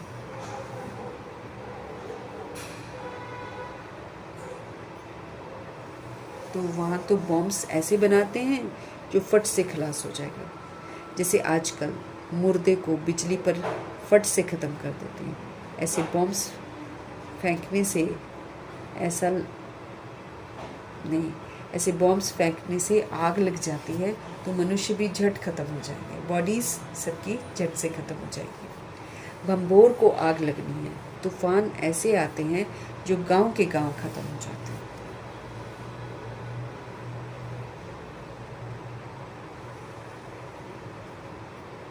अभी है ना पहले हम लोग हाँ बोलते थे, हाँ ऐसा हो गया, बेचारों का ऐसा नहीं। अब तो प्रकृति सारा हिसाब सबसे लेती और एक्यूरेसी से लेती है।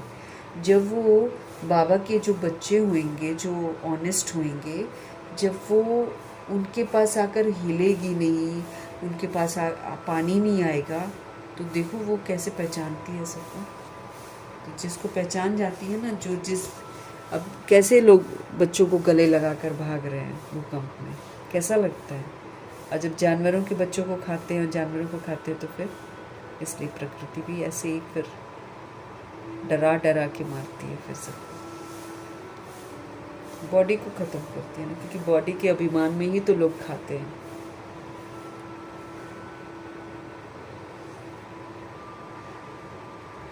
बाबा कहते हैं विलायत वाले फिर भी समझदार हैं। क्यों? क्योंकि वो बॉम्ब्स बना लेते हैं कि ना कोई तड़पे, ना कोई हॉस्पिटल जाए, चलो जी चलाओ और सबके सब खत्म कर दो, बात खत्म। जैसे आजकल बाबा कहते हैं मुर्दे को बिजली पर फट से ख़त्म कर देते हैं, ऐसे बॉम्ब्स फेंकने से आग लग जाती है तो मनुष्य भी झट खत्म हो जाते हैं। भंबोर को आग लगनी है, तूफान ऐसे आते हैं जो गांव के गांव ख़त्म हो जाते हैं। फिर उस समय ऐसा कोई प्रबंध नहीं रहता जो बचाव कर सके। जब प्रकृति अपने पर आ जाएगी तो कोई, वैसे भी सत्ता कौन सा प्रोटेक्ट करती है, लेकिन वैसे भी कोई कुछ कर नहीं सकता। तो ऐसे कोई प्रबंध नहीं रहता है जो बचाव कर सके। विनाश तो बाबा कहते हैं होना है, उसको तो कोई बचा नहीं सकता ना। पुरानी दुनिया जो है वो तो ख़त्म होनी है। गीता में भी वर्णन है ना, कि पुरानी दुनिया तो ख़त्म होनी है। तो बाबा ने समझाया है, यूरोप वासी जितने बाहर के लोग हैं ना, ये जो विदेशी हैं, ये बॉम्ब्स तो ऐसे छोड़ेंगे जो पता भी नहीं पड़ेगा कि बॉम्ब चला है। अभी केमिकल बॉम्ब्स ऐसे ही बना रखे हैं, वो तो आवाज़ भी नहीं करेंगे, बस धुआं छोड़ेंगे। बोलो, रातों रात सब उसी धुएं से मर जाएंगे, आवाज़ भी नहीं होगी, कोई शोर भी नहीं होगा, अपने आप ख़त्म। सुबह जाकर देखेंगे तो लाशें लाशें। या फिर बाबा जैसे बोल रहे हैं कि बॉम्ब्स होंगे तो एक धक से सारे ख़त्म हो जाएंगे। तो वही बता रहे हैं बाबा कि यूरोप, अब देखो ये साकार मुरली है कि नहीं। जब उतना ये विनाश का सीन नहीं था तब बाबा ने बता रखा है सारा कुछ, आज वो प्रैक्टिकल में हो रहा है। यूरोप वासी जो हैं, यूरोप वासी बॉम्ब्स ऐसे छोड़ेंगे जो पता भी नहीं पड़ेगा, आवाज़ भी नहीं होगी, बस ख़त्म हुए दिखाई देंगे। तुम बच्चे जानते हो कल पहले भी ऐसा ही वाला विनाश हुआ था, इसलिए हमको डरना नहीं है। कल पहले किसका विनाश हो रहा है ये बुद्धि में रखना है, अत्याचार का, भ्रष्टाचार का, दे अभिमान का, काम क्रोध लोभ मोह अहंकार का, ईर्ष्या द्वेष बेलापन सुस्ती, इसकी मौत है। बॉडी इसी की, बॉडी के भान में इसी के शिकार हो गए हैं सब।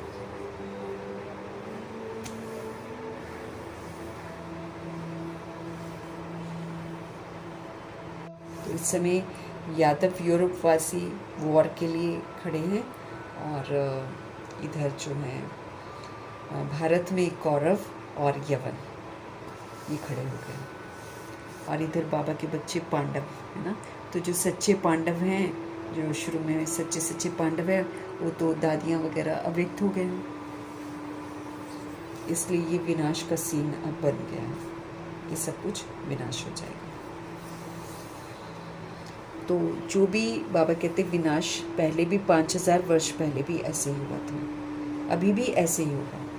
बॉडीज़ ख़त्म होंगी, बॉडी के अभिमान में जो इंसान बनाता है वो सारा ख़त्म हो जाएगा, अर्थात जो दिखाई दे रहा है वो ख़त्म हो जाएगा, और जो रूह नहीं दिखाई देती है वो रियलाइज़ करेगी और उसका घमंड टूटेगा, और फिर उसको याद आएगा कि मैं तो ऊपर से आई थी, और फिर वो ऊपर उड़ेगी। ऐसे ये खेल है। इसलिए बाबा हमको बोलते हैं आप बॉडी कॉन्शियसनेस से बाहर आओ, क्योंकि आप बॉडी समझोगे तो आपको दुख दुख लगेगा, लेकिन जब आप रूह समझोगे तो फिर आपको दुख नहीं लगेगा।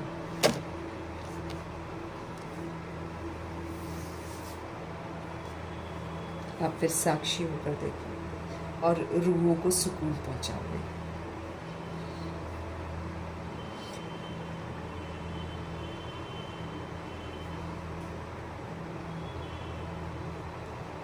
विनाश तो बाबा कहते होना ही है ना। पुरानी दुनिया खत्म होनी है, गीता में भी वर्णन है, बाबा ने समझाया है। यूरोपवासी बॉम्ब्स ऐसे छोड़ेंगे जो पता भी नहीं पड़ेगा, आवाज़ भी नहीं आएगी। तुम बच्चे जानते हो कल पहले भी ऐसे ही विनाश हुआ था, अब भी होने वाला है। तुम भी कल पहले मुआफिक पढ़ रहे हो, हमने 5000 वर्ष पहले भी पढ़ाई पढ़ी है, अभी हम फिर पढ़ रहे हैं। जिन्होंने नहीं पढ़ी है वो नहीं पढ़ रहे हैं। तुम भी कल पहले मुआफिक पढ़ रहे हो। धीरे धीरे झाड़ वृद्धि को पाता रहेगा, वृद्धि होते होते फिर स्थापना हो जाती है। माया के तूफान ये तो बहुत अच्छे अच्छे फूलों को भी गिरा देते हैं। अब सब इसमें ओवर कॉन्फिडेंट हमको नहीं होना है कभी भी। भगवान जी के साथ रहना और पढ़ते रहना। अब ये नहीं हमको पता है आता है नहीं। दादियाँ यानी थोड़ी 5-5 बार अंत तक पढ़ती थी, कब से पढ़ रही हैं, कितना योग युक्त रहती हैं, तब भी पढ़ती रहती थी। क्यों पढ़ती रहती थी, क्यों लिखती रहती थी? ताकि क्योंकि माया जो है ना वो अच्छे अच्छे फूलों को भी विस्मृत कर देगी अगर हम नहीं पढ़ेंगे तो माया के तूफान बहुत अच्छे अच्छे फूलों को भी गिरा देते हैं। योग में पूरा नहीं रहते हैं तो फिर माया डालती है विघन। याद में ज़रूर रहना है। तो पढ़ना भी, पढ़ाई समय भी हम बाबा की यादों में रहते हैं। बाबा ने क्या क्या बताया है वो हमारी बुद्धि में रहता है। तो प्रभु चिंतन, ज्ञान चिंतन, स्वचिंतन, शुभ चिंतन चलता ही रहे हमारा। ये तो चलाना बहुत ज़रूरी है, ये तो माया ले जाएगी अपनी दुनिया में। जिन्होंने पढ़ाई छोड़ी है 1 हफ्ता 2 हफ्ता, वही तो माया के बने हैं। भगवान के बनते बनते वो माया के बन जाते हैं, क्योंकि माया बना लेती है अपना। इसलिए योग हमारा मतलब याद जो है वो सिर्फ शिव बाबा की बनी रहनी चाहिए। बाप का बच्चा बनकर पवित्रता की प्रतिज्ञा करके फिर अगर हम विकार में गिरते हैं तो हम नाम बदनाम कर देंगे, है कि नहीं? लोग जान भी जाते हैं कि हमने पवित्रता की प्रतिज्ञा की है, हम ज्ञान में चल रहे हैं, फिर अकस्मात कोई सोल जाकर शादी कर लेगी तो फिर बदनाम ही करती है ना फिर वो सोल। फिर धक्का बहुत ज़ोर से आ जाता है। बाप कहते हैं ये काम की चोट कभी नहीं खाना, है ना, क्योंकि काम विकार में जाएंगे, फिर बच्चे पैदा करेंगे, बच्चों से हो जाएगा मोह। बॉडी दिखाई देती है, बॉडी को देखेंगे बार बार, दिमाग इतना ज़बरदस्त अभिमान में फंस जाता है कि लाख जानते हुए भी कोई चीज़ अपनी नहीं है, फिर भी इंसान उसके दिमाग में रहेगा ये मेरा बच्चा है, ये मेरा बच्चा है। इसलिए बॉडी को देखकर रोते हैं लोग अगर कुछ हो जाता है तो। अभी तो सबका होना है, सभी की वानप्रस्थ अवस्था है। ये प्रकृति तो देखने वाली नहीं है कि ये छोटा बच्चा है कि बड़ा बच्चा है, वो तो बस ये देखेगी कि इसका विक्रम है और ख़त्म करेगी वो। और हमको तो पता नहीं हम लोग क्या क्या करके आते हैं। छोटा बॉडी में जो सोल आती है वो पिछले जन्म में तो कोई और बॉडी में थी ना, वो आई है ना, तो उसका पिछला कर्मा कैसा भी डू नॉट नो ना। तो किसको कैसी सज़ा मिलने वाली है अभी हम नहीं जानते हैं। और अगर हम अभी आकर फिर हम घर में प्रवेश करते हैं, फिर वहाँ पर जो हम प्रॉमिस करके निकलते हैं, फिर हम अपनी इस दुनिया में मस्त हो जाते हैं। इस दुनिया में मस्त होकर जब मैं और मेरे में आते हैं तो फिर सज़ा मिलती है हमको। हम तो प्रॉमिस करके आते हैं ना गर्भ से कि भगवान हम आपको याद करेंगे और किसी को हम याद नहीं करेंगे। फिर देहधारी जो होते हैं वो बच्चों को मेरा बच्चा कहकर फिर अपने में फंसा लेते हैं और वो फिर फंस जाती है सोल। तो इसलिए जब अभी तूफान आएंगे, विनाश होंगे, तो प्रकृति थोड़ी देखने वाली है कि छोटा बच्चा है कि बड़ा बच्चा है, वो तो सबको समेट देंगे। इसलिए हर किसी को भगवान का बच्चा बना देना चाहिए। माता कहते विकारों में मत जाना, ये काम की चोट ये तो कभी मत खाना।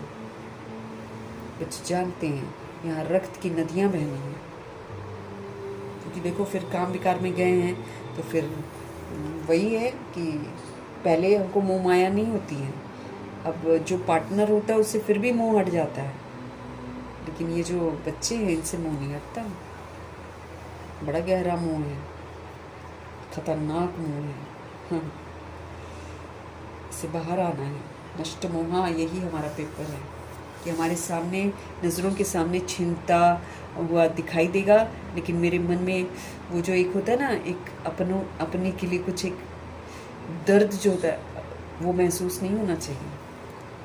महसूस हुआ गए, फिर अधिकार तो किसी पर रखना ही नहीं है, क्योंकि रूह पर अधिकार नहीं रख सकते। रूह आएगी नहीं हाथ में, रूह निकल जाएगी, तो इसलिए हम किसी रूह पर अधिकार नहीं रख सकते। मेरे हाथ में क्या आएगा? बॉडी मुर्दा होती है, उसको रख थोड़ी सकते। जिसको देखकर हम अपना बच्चा कहते हैं उस बॉडी को हम रख पाएंगे क्या?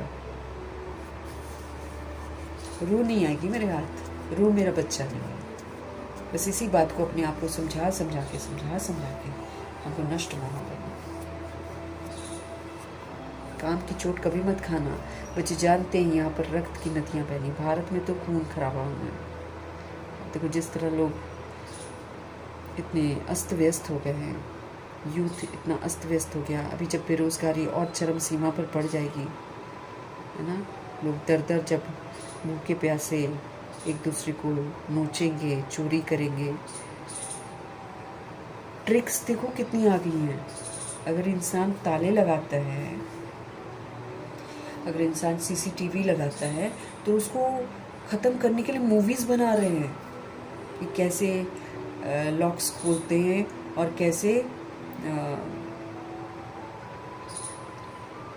सीसीटीवी को वो कर देंगे ताकि वो ना आए। मतलब they are teaching the tricks, क्योंकि ये होना है अभी। जब लोगों को खाने पीने को नहीं मिलेगा, पागल हो जाएंगे लोग, पानी के बिना नहीं रह पाएंगे ना? और जो योगी आत्मा नहीं बनेगी वो तो सहन नहीं कर पाएगी कुछ भी। इसीलिए वरदान है पवित्र भव, योगी भव। These are the two things that are going to protect you. और ये दोनों चीज़ों में अगर हम कामयाब हो गए, ना हमें भूख लगेगी, ना हमें प्यास लगेगी, ना कोई हमको छेड़ेगा, कोई कष्ट नहीं पहुंचाएगा। बाकियों की तो खैर नहीं है। अभी रेस्टोरेंट्स पकड़े जा रहे हैं ना, उसमें ह्यूमन फ्लैश भी है।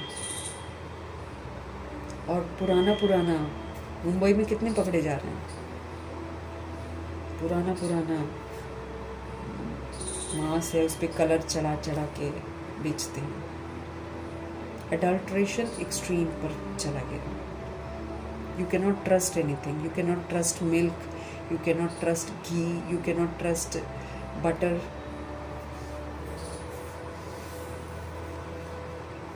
हिसाब किताब हमारे बड़े ज़बरदस्त होने वाले हैं।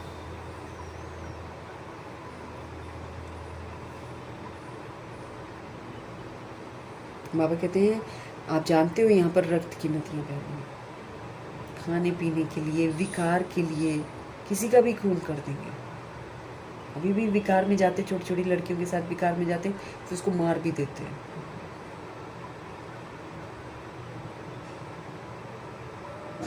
सतयुग में दूध की नदियाँ बहती हैं, वहाँ का तो पानी ही दूध है ना, खुशबूदार पानी, जड़ी बूटियों से भरा हुआ।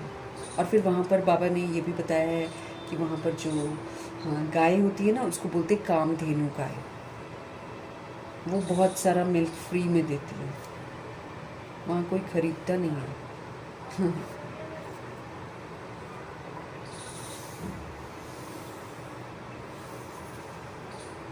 वो है ही नई दुनिया, बाबा कहते हैं, प्योर प्योर होती है ना, वो है ही नई दुनिया, ये है पुरानी दुनिया।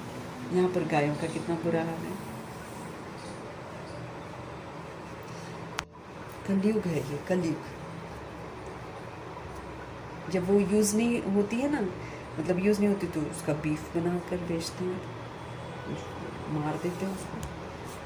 तो अब इतना कर रहे हैं तो प्रकृति उथल तो खाएगी, हिला देगी सबको अच्छी तरह।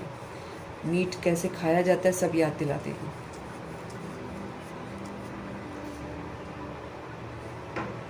कलयुग में देखो क्या है, नई दुनिया के वैभव तो देखो, यहाँ तो कुछ भी नहीं है, यहाँ तो कुछ भी नहीं है। बाबा कहते हैं as compared to golden age, Kaliyug तो हॉरिबल एज बन गया है।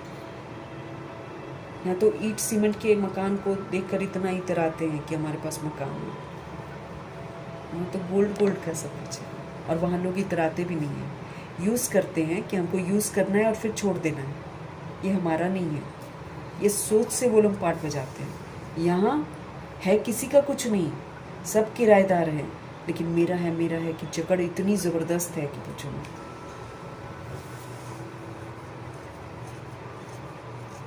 यहाँ तो बाबा के तो कुछ है ही नहीं है। बच्चियाँ साक्षात्कार में जाकर देख कर आती हैं, सूक्ष्म वत में शुभी रस पिया, ये किया, वो सब साक्षात्कार होता है। अब वहाँ पिलाते तो नहीं हैं, लेकिन वहाँ पर साक्षात्कार होते हैं। फ्रूट जूस, ऐसा उनको लगता है जैसे हमने फ्रूट जूस पी लिया। अब वहाँ के तो फ्रूट ही गजब के होते होंगे, सत्य के। वहाँ तो ये जो ड्राई फ्रूट है, इनमें भी रस होता है। वहाँ का बादाम यहाँ का बादाम जैसा थोड़ी होता होगा, यहाँ के बादाम में से तेल भी निकाल लेते हैं, कैसे चपका होता है ना, मशीन से निकालते हैं, उसका तेल निकाल के अलग बेचेंगे, उसको अलग बेचेंगे। इंसान ऐसा हो गया, यहाँ से भी मुझे पैसा मिल जाए, वहाँ से भी मुझे पैसा मिल जाए। सूख गई हैं सब्जियाँ, उसमें ऐसा केमिकल डालते हैं एकदम हरी भरी हो जाती है। ड्राई धनिया पत्ता एकदम लाइवली हो जाता है, हम खाएंगे तो क्या होगा, बीमार होंगे। तो बाबा कहते हैं साक्षात्कार होते हैं कि शुभी रस पिया, बतलाते हैं हम मूल वतन में जाते हैं, बाबा वैकुंठ पे भेज देते हैं। ये सब साक्षात्कार संदेशियों को होता है ना, जो जाती हैं, जो योग लगाती हैं। जैसे गुलजार दादी जी को तो बहुत ज़्यादा सब कुछ दिखाई देता था, उन्होंने तो बहुत कुछ आकर नीचे बताया।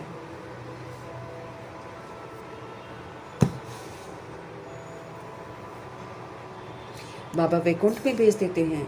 ये सब साक्षात्कार आदि की ड्रामा में बाबा कहते हैं नूंद है, it's fixed in the drama. बतलाते हैं हम मूल वतन में जाते हैं, बाबा वैकुंठ में भेज देते हैं। ये सब साक्षात्कार आदि की ड्रामा में नूंद है, इनसे कुछ मिलता नहीं है साक्षात्कार से। ये नहीं कि साक्षात्कार किया है तो हमको कुछ मिल गया है या हमने जूस पी लिया है, लेकिन बाबा ऐसा अनुभव कराते हैं कि जूस पिया है। ऐसे ही अंत में भी जब अंतिम परीक्षाएं होंगी तो उसमें ऐसा ही अनुभव होगा कि जैसे हमने, बाबा ने हमको खिला दिया पिला दिया, मतलब जैसे जब हमको भूख नहीं लगती तो कैसा लगता है, नहीं चाहिए ना कुछ भी, तो ऐसा अनुभव कराएंगे कि जैसे कि हमने पी लिया है, हमको भूख नहीं सताएगी, बाबा कहते हैं।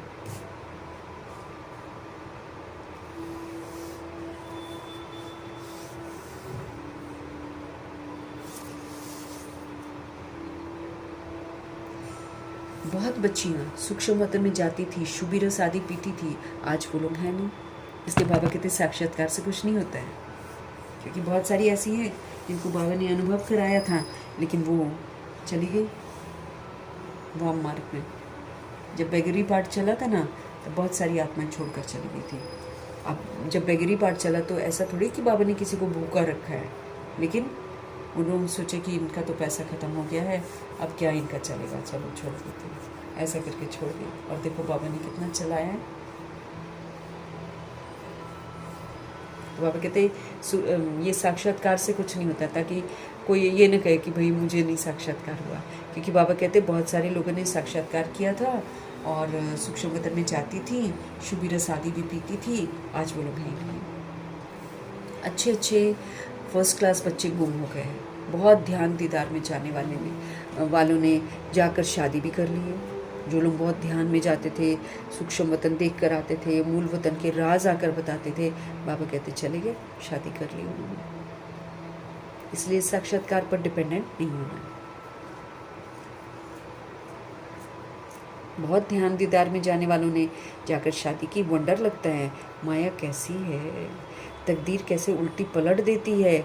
बहुतों ने अच्छे अच्छे पार्ट बजाए हैं, बहुत मदद भी की है आईवेल में ज़रूरत के समय में, तो भी आज नहीं है। क्योंकि शुरू में तो ज़रूरत थी ना, तो बहुत सारे लोगों ने मार खा के घर छोड़कर बाबा का बने थे, सहयोग बहुत दिया था, लेकिन बाबा कहते देखो माया उनको लेगी। तो आईवेल में ज़रूरत के समय में उन्होंने मदद भी की थी, तो भी बाबा कहते आज है नहीं, क्योंकि योग नहीं लगाते, अटेंशन नहीं रखते हैं, या कुछ परीक्षा आती है तो घबरा जाते हैं और फिर सोचते बाहर की दुनिया ही ठीक है, तो बाहर की दुनिया में फिर चले जाते हैं। तो भी आज है नहीं। तब बाप कहते हैं माया तुम बड़ी ज़बरदस्त हो, बाबा के बच्चों को भी ले जाती है, अच्छों को ले जाती है। इसलिए हमको कभी भी ओवर कॉन्फिडेंट नहीं होना है, हमेशा अलर्ट रहना है, हमेशा स्टूडेंट बनकर रहना है, हमेशा पढ़ते रहना है, हमेशा बाबा को याद करते रहना है। ओवर कॉन्फिडेंट हो गए ना, चले गए पानी में।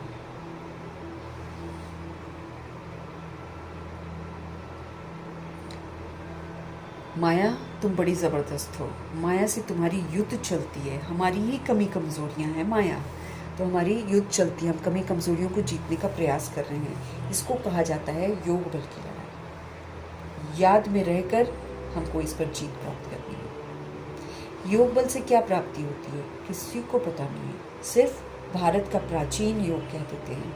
मीठे मीठे बच्चों को योग के लिए समझाया जाता है। प्राचीन राजयोग गाया हुआ है। जो भी फिलोसोफर आदि हैं, ये स्पिरिचुअल नॉलेज तो कोई में है नहीं, रूहानी बाप ही ज्ञान का सागर है, उनको ही शिवाय नमः गाते हैं, उनकी ही महिमा गाई जाती है। बाप आकर तुमको कितना ज्ञान समझाते हैं। बाबा कहते हैं मीठे मीठे बच्चों को योग के लिए ही समझाया जाता है कि प्राचीन राजयोग गाया हुआ है। योग में रहकर ही हम राजा वाला पार्ट बजा सकते हैं, योग में रहकर ही हम स्वराज्य अधिकारी बन सकते हैं, अदरवाइज नहीं बन सकते। बाबा से ताकत मिलती है। जो भी फिलोसोफर आदि हैं, ये स्पिरिचुअल नॉलेज तो कोई में है नहीं, रूहानी बाप ही ज्ञान का सागर है, उनको ही शिवाय नमः गाते हैं, उनकी ही महिमा गाई है। बाप आकर तुमको कितना ज्ञान समझाते हैं। इसको ज्ञान का तीसरा नेत्र भी कहा जाता है। ये समझ का नेत्र है जो बाबा से हमको मिलता है, और कोई की ताकत नहीं है जो अपने को त्रिकालदर्शी कह सके।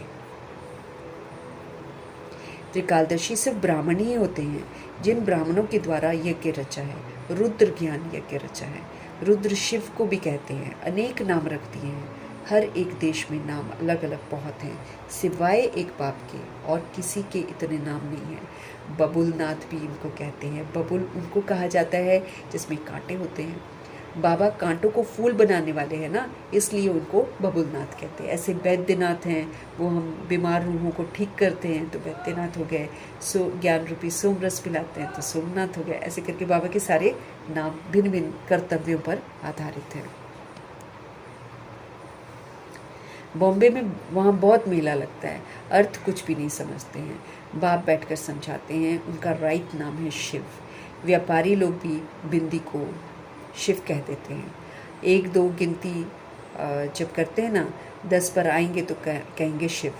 बाप भी कहते हैं मैं बिंदी हूँ स्टार। बहुत लोग ऐसे डबल तिलक भी देते हैं।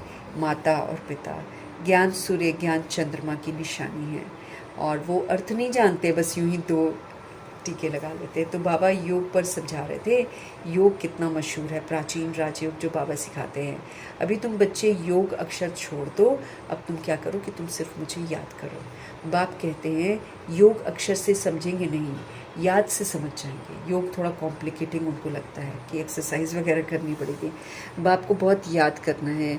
उनको साजन भी कहा जाता है, पटरानी बनाते हैं, हमारे साथ एंगेजमेंट करते हैं, सगाई करते हैं, फिर हमको ज्ञान गुण शक्तियाँ सिखाते हैं। जब हम उसको अपना श्रृंगार बनाते हैं तो फिर बाबा की पटरानी बनते हैं और सजनी बनते हैं। तो विश्व की राजधानी का वर्षा बाप देते हैं। सत्युग में एक बाप होता है, भक्ति में 2 बाप होते हैं, ज्ञान मार्ग में अभी हमको 3 बाप हैं। एक शिव बाबा, एक हमारा अलौकिक प्रजापिता ब्रह्मा होते हैं ना, और एक हमारा बॉडी का फादर। कितना वंडर है। तुम अर्थ सहित जानते हो सब कुछ। सत्युग में है ही सब सुखी, वहाँ कोई दुखी नहीं है, दुख का नाम निशान नहीं है। इसलिए पारलौकिक बाप को जानते ही नहीं है वहाँ पर। अभी तुम तीनों बाप को जानते हो। कितनी सहज समझने की सारी बातें हैं। अच्छा, मीठे मीठे से खिलते बच्चों प्रति माता पिता बाप दादा का याद प्यार और गुड मॉर्निंग। रूहानी बाप की रूहानी बच्चों को नमस्ते। हम रूहानी बच्चों की भी रूहानी बाप को दिल से, जान से, सिख से, प्रेम से, अदब से, पूरे रिस्पेक्ट से, पूरे रिगार्ड से, स्नेह भरी, प्रेम भरी नमस्ते और मीठे प्यारे बाबा जी का धन्यवाद। धारणा के लिए मुख्य सार है, याद में रहना है हमको। तो याद में रहने के लिए मुख से कुछ भी मत बोलो। मुख में मुहल्ला डाल दो तो क्रोध खत्म हो जाएगा। हम यहाँ पर कौन सा मुहल्ला डाल सकते हैं? हम शिव बाबा के नाम का मुहल्ला डाल सकते हैं। अदरवाइज भी कुछ डाल लो मुंह में जो हमको याद दिलाए कि हाँ, हमको क्रोध नहीं करना है, कोई पर भी क्रोध नहीं करना है। चाहे कोई कैसा भी गंदा काम करता हो, कुछ भी करता हो, गुस्सा दिलाए बच्चे, है ना, तो भी हमको क्रोध नहीं करना है। ये बाबा का फरमान है। बाबा हम पर क्रोध नहीं करते हैं ना, तो फिर वो बच्चा भले अभी रोल में बच्चा है, लेकिन है तो वो बाबा का बच्चा। तो इसलिए हमको क्रोध नहीं करना। और फिर वो बात भी है। और फिर दूसरा ये है कि क्रोध अगर हमारे में होता है तो मेरे को दाग लग जाता है। दाग भी तो लग जाता है ना हमको। इस दुखधाम को अब आग लगनी है, इसलिए इसे भूल नई दुनिया को अब याद करो। इसको भूल जाओ बाबा कहते हैं। और अब तुम क्या करो? अब तुम नई दुनिया को याद करो। बाप से जो पवित्र रहने की प्रतिज्ञा आपने करी है ना, उसमें आप पक्का रहो। ये जो दुखधाम है, इसको लग जानी है आग, इसलिए इसको तो जाओ भूल और बाबा की याद में रहो। और बाप से जो पवित्र रहने की प्रतिज्ञा की है, उस पवित्र रहने की प्रतिज्ञा को निभाओ।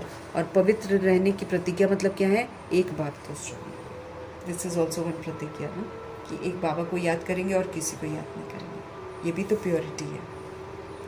वरदान है, निराकारी स्थिति के अभ्यास के द्वारा मैंपन को समाप्त करने वाले निरअहंकारी भव। हमको स्थिति कैसी बनानी पड़ेगी? निराकारी। मैं भी आत्मा, वो भी आत्मा, वो भी आत्मा, परमधाम वाली स्थिति मेरी होनी चाहिए। वो परमधाम वाली स्थिति जो होती है ना, वो निराकारी स्थिति होती है। उसका मेरे को बार बार प्रैक्टिस करना है। निराकारी स्थिति का, परमधाम स्थिति, बंधन मुक्त स्थिति, जिसमें कोई भेदभाव नहीं, कोई बॉडी कॉन्शियसनेस नहीं। तो निराकारी स्थिति का बाबा कहते बार बार अभ्यास करो। और उसके अभ्यास के द्वारा ये जो मैंपन है ना, देह का जो मैंपन है, इसको करो समाप्त। फिर मेरा अहंकार खत्म होगा। नहीं तो ये देह का अभिमान जो है, ये देह का मैंपन जो है, ये तो बार बार हमको अहंकारी बना देता है। हमको इस अहंकार से बाहर आना है। तो अपनी स्थिति को कैसे बनाना है? निराकारी बनाना है। वर्तमान समय, प्रेजेंट टाइम, सबसे महीन, सबसे सुंदर धागा मैंपन है। मैं, मेरा, ये जो मैं शब्द है ना, यही देह अभिमान से पार ले जाने वाला है। ये मैं शब्द हमको देह के अभिमान से पार ले जाने वाला है। और यही फिर देह अभिमान में लाने वाला भी है। मैं शब्द जो है, ये हमको देह अभिमान से पार भी ले जाने वाला है, अगर मैं आत्मा समझूं अपने आप को। और ये मैं जो है, ये हमको देह के अभिमान में लाने वाला भी है।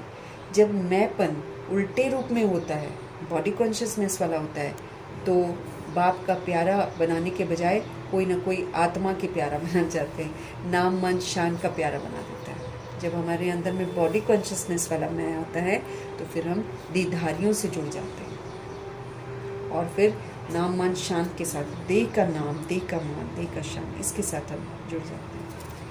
इस बंधन से मुक्त बनना है। अगर हमको इस बंधन से मुक्त बनना है तो इसके लिए हमको निरंतर निराकारी स्थिति में स्थित होकर साकार में आना है। बाबा कहते हैं क्या करोगे, अब ये बंधन में हमको बंधना नहीं है दोबारा, तो क्या करें हम? इस बंधन से मुक्त बनने के लिए मुझे निरंतर निराकारी स्थिति में स्थित होकर साकार में आना।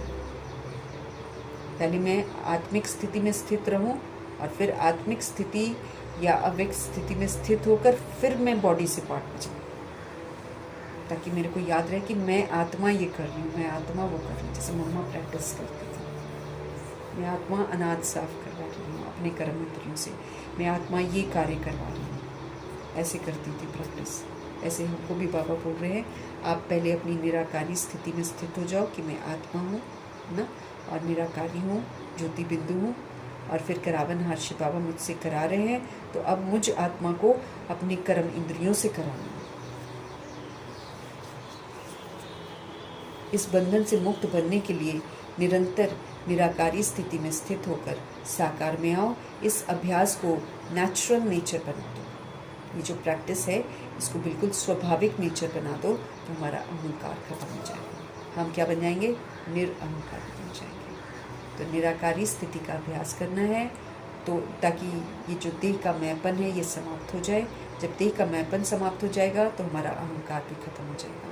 वर्तमान समय सबसे महीन और सबसे सुंदर धागा ये मैं है, ये देह का ये मैं शब्द ही देह अभिमान से हमको पार ले जा सकता है। अगर हम मैं आत्मा समझें और मैं कौन सी आत्मा के स्वमान हम फिट कर दे, तब तो हम देह अभिमान से पार चले जाएंगे।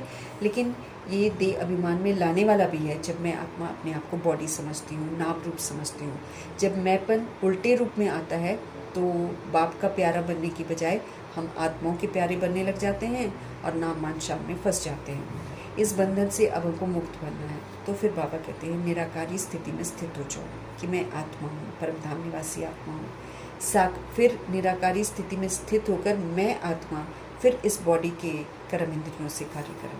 जब हम ये प्रैक्टिस को नेचुरल बना लेंगे, प्रभु जी बोलते हैं कि अहंकार आपका खत्म हो जाएगा। इसलिए आखिरी पार्ट क्या था?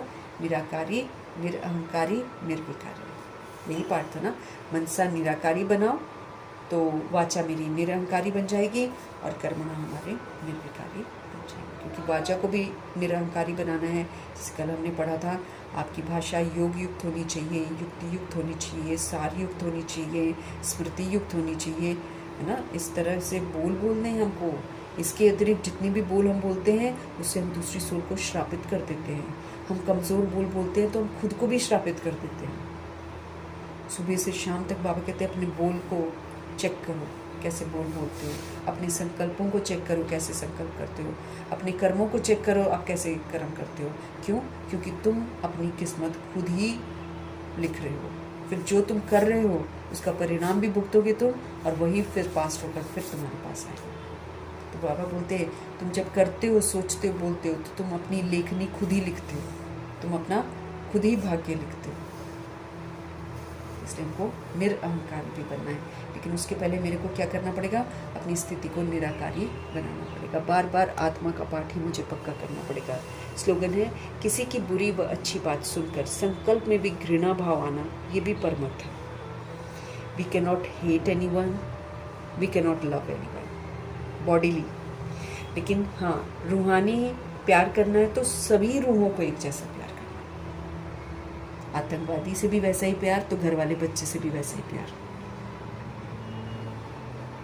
तो पड़ोसी के बच्चे से भी वैसा ही प्यार।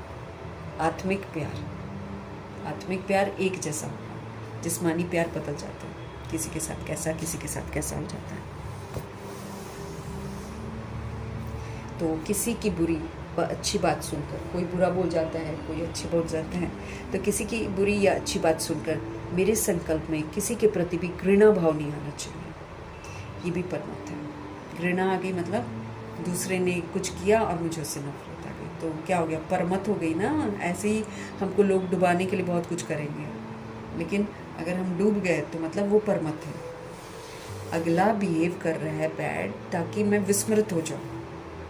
अगला बैड बिहेव कर, कोई लड़ रहा है ना, तो कोई लड़ रहा है ताकि मैं भी उसके साथ लड़ूं।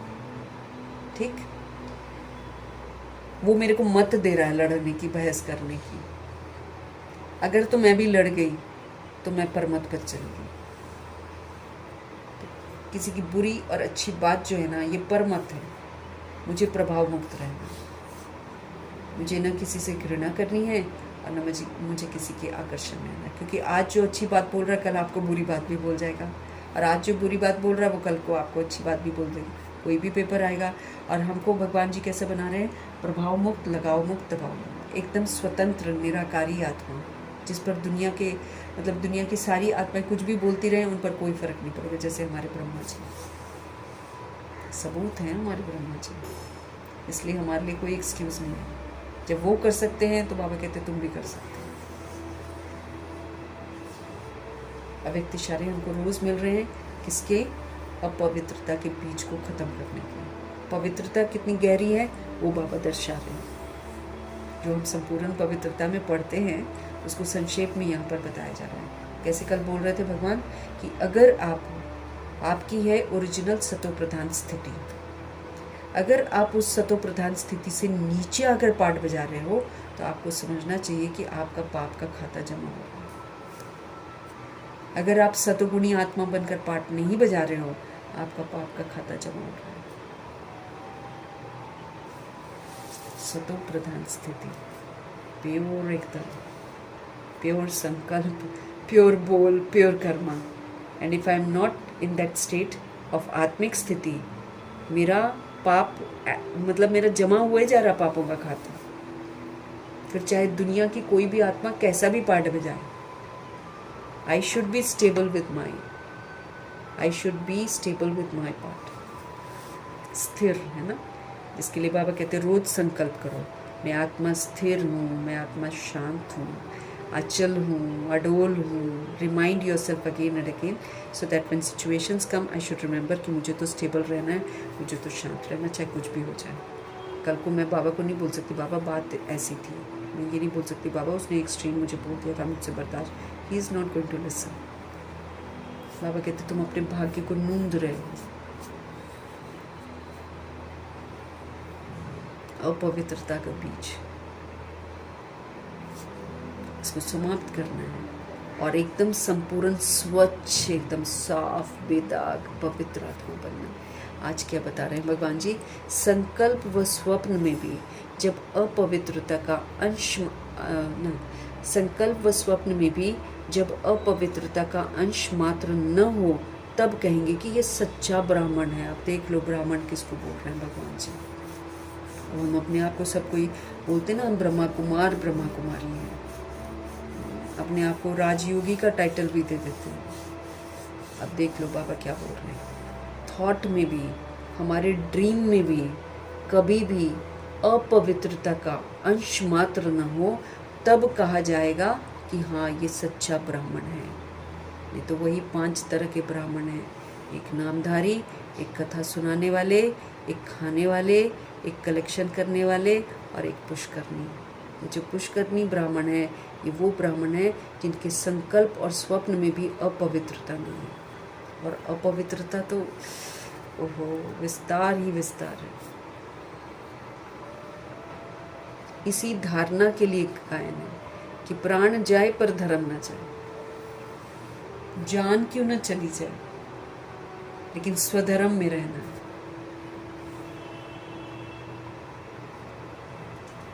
ब्रह्मा जी को मारने के लिए आते थे ना, सब मारने आते थे, लेकिन वो टस से मस नहीं हुए। बच्चे भी बोलते थे बाबा पवित्रता के बारे में इतना मत बताओ ना, थोड़ा थोड़ा बताओ।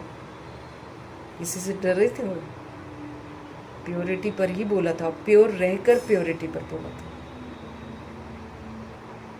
तो प्राण जाए पर धर्म न जाए। हमारा स्वधर्म, आत्मा का जो धर्म है, पवित्रता का धर्म। बाबा बोलते जो तुम ये धारणा करते हो ना कि अंश मात्र भी अपवित्रता नहीं है, इसी का गायन है, प्राण जाए पर धर्म न जाए।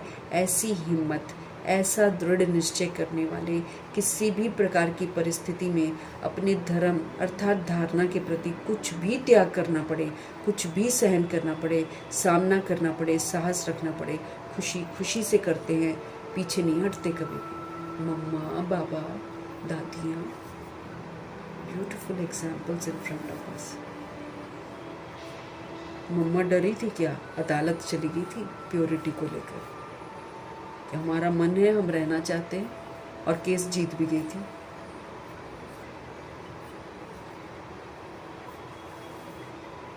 ऐसी हिम्मत कि प्राण चले जाएं लेकिन मेरा पवित्रता का धर्म नहीं जाए, ऐसी हिम्मत, ऐसा दृढ़ निश्चय करने वाले किसी भी प्रकार की परिस्थिति में अपने धर्म, पवित्रता के धर्म अर्थात धारणा के प्रति चाहे त्याग क्यों न करना पड़े कर देंगे, सहन क्यों न करना पड़े कर लेंगे, सामना क्यों न करना पड़े, मतलब बुराई कमी कमजोरियों को यूज़ नहीं करेंगे, सामना कर लेंगे, साहस क्यों न रखना पड़े रख लेंगे, खुशी खुशी से करेंगे, लेकिन पीछे कभी नहीं हटेंगे।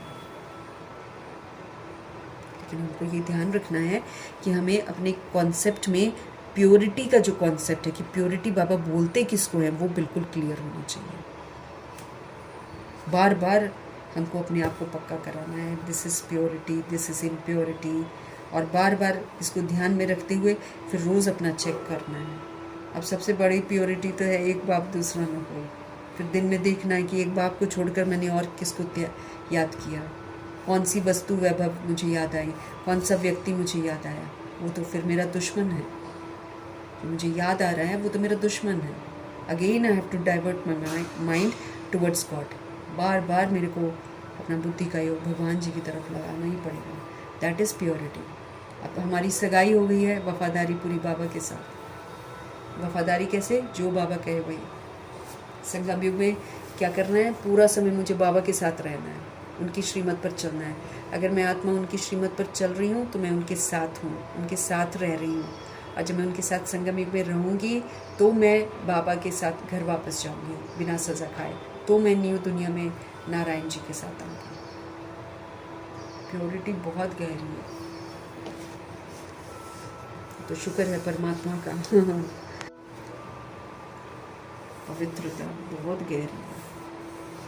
पहले तो सोचते थे चलो जी ब्रह्मचर्य में अब रह रहे हैं, चलो 2009-10 से ब्रह्मचर्य में, हाँ 9 में ना 8 में मैंने कोर्स किया था, 2009 में हम लोग रेगुलर हो गए थे, और ब्रह्मचर्य को सोच सकते हैं चलो जी बस पवित्रता हो गई।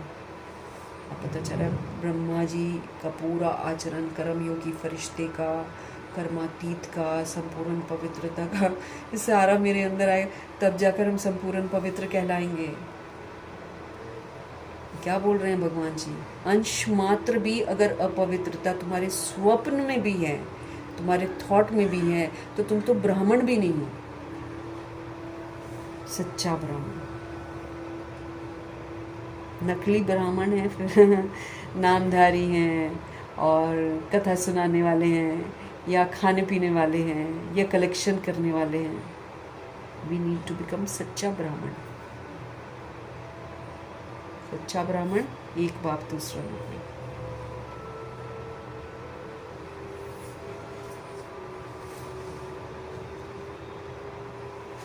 हर सच्चाई को यथार्थ रीति स्पष्ट करने वाले शिव पिता परमात्मा जी का तहे दिल से धन्यवाद करेंगे, और हर सच्चाई को एक फिल्म की तरह हमको दिखाएंगे धर्मराज जी, ऑफिशियल ब्रह्मा, उनका भी धन्यवाद करेंगे, क्योंकि वो मेरे को मुरली दिखाएंगे कि देखो मैंने तुम्हें इस दिन, चलो जब हम नहीं समझे होंगे तब की नहीं दिखाएंगे, अब की दिखाएंगे कि देखो मैंने तुम्हें ये समझ दी थी, लेकिन तुमने दिनचर्या में ऐसे किया वैसे किया।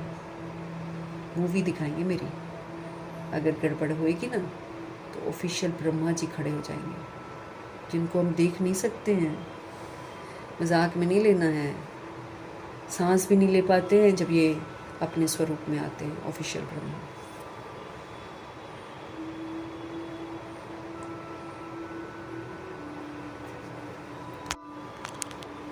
तो ब्रह्मा जी का भी धन्यवाद करेंगे, क्योंकि ये ऑफिशियल ब्रह्मा बहुत सख्त ब्रह्मा है। आई कुड नॉट, मतलब ब्रह्मा जी का धन्यवाद करेंगे और मातेश्वरी जी का धन्यवाद करेंगे, अष्टरत्नों का धन्यवाद करेंगे, क्योंकि ये लोग ट्रिब्यूनल में बैठेंगे सारे के सारे। नवग्रहों का धन्यवाद, क्योंकि ये भी हमारा हिसाब किताब चुकतू करवाते हैं, ये भी हिसाब किताब चुकतू करवाते हैं। ग्रहचारी जो हम पर बैठती हैं, शनि राहु केतु की, ये भी बाबा के बच्चे ही हैं, ये भी आत्माएं ही हैं जो बाबा के मददगार बनते, क्योंकि बाबा पनिशमेंट देकर खराब नहीं होते ना। ये तो वो खामी आ जाएगी बाबा में कि बाबा पनिश करते हैं। फिर 5 तत्वों का धन्यवाद, ड्रामा का धन्यवाद, प्रकृति का धन्यवाद, माया का धन्यवाद, यमदूत का धन्यवाद, करोड़ों की आबादी का धन्यवाद, साधनों का धन्यवाद, साधन बनाने वालों का धन्यवाद, साथ में रहने वाली सोच का धन्यवाद, सहयोगी आत्माओं का धन्यवाद, अविनाशी खजानों का धन्यवाद, समय का धन्यवाद, शरीर रूपी इंस्ट्रूमेंट का धन्यवाद, आप सभी सोच का धन्यवाद, सृष्टि की मेहमान नवाजी का तहे दिल से हम धन्यवाद करेंगे। धन्यवाद करते हुए ओम शांति।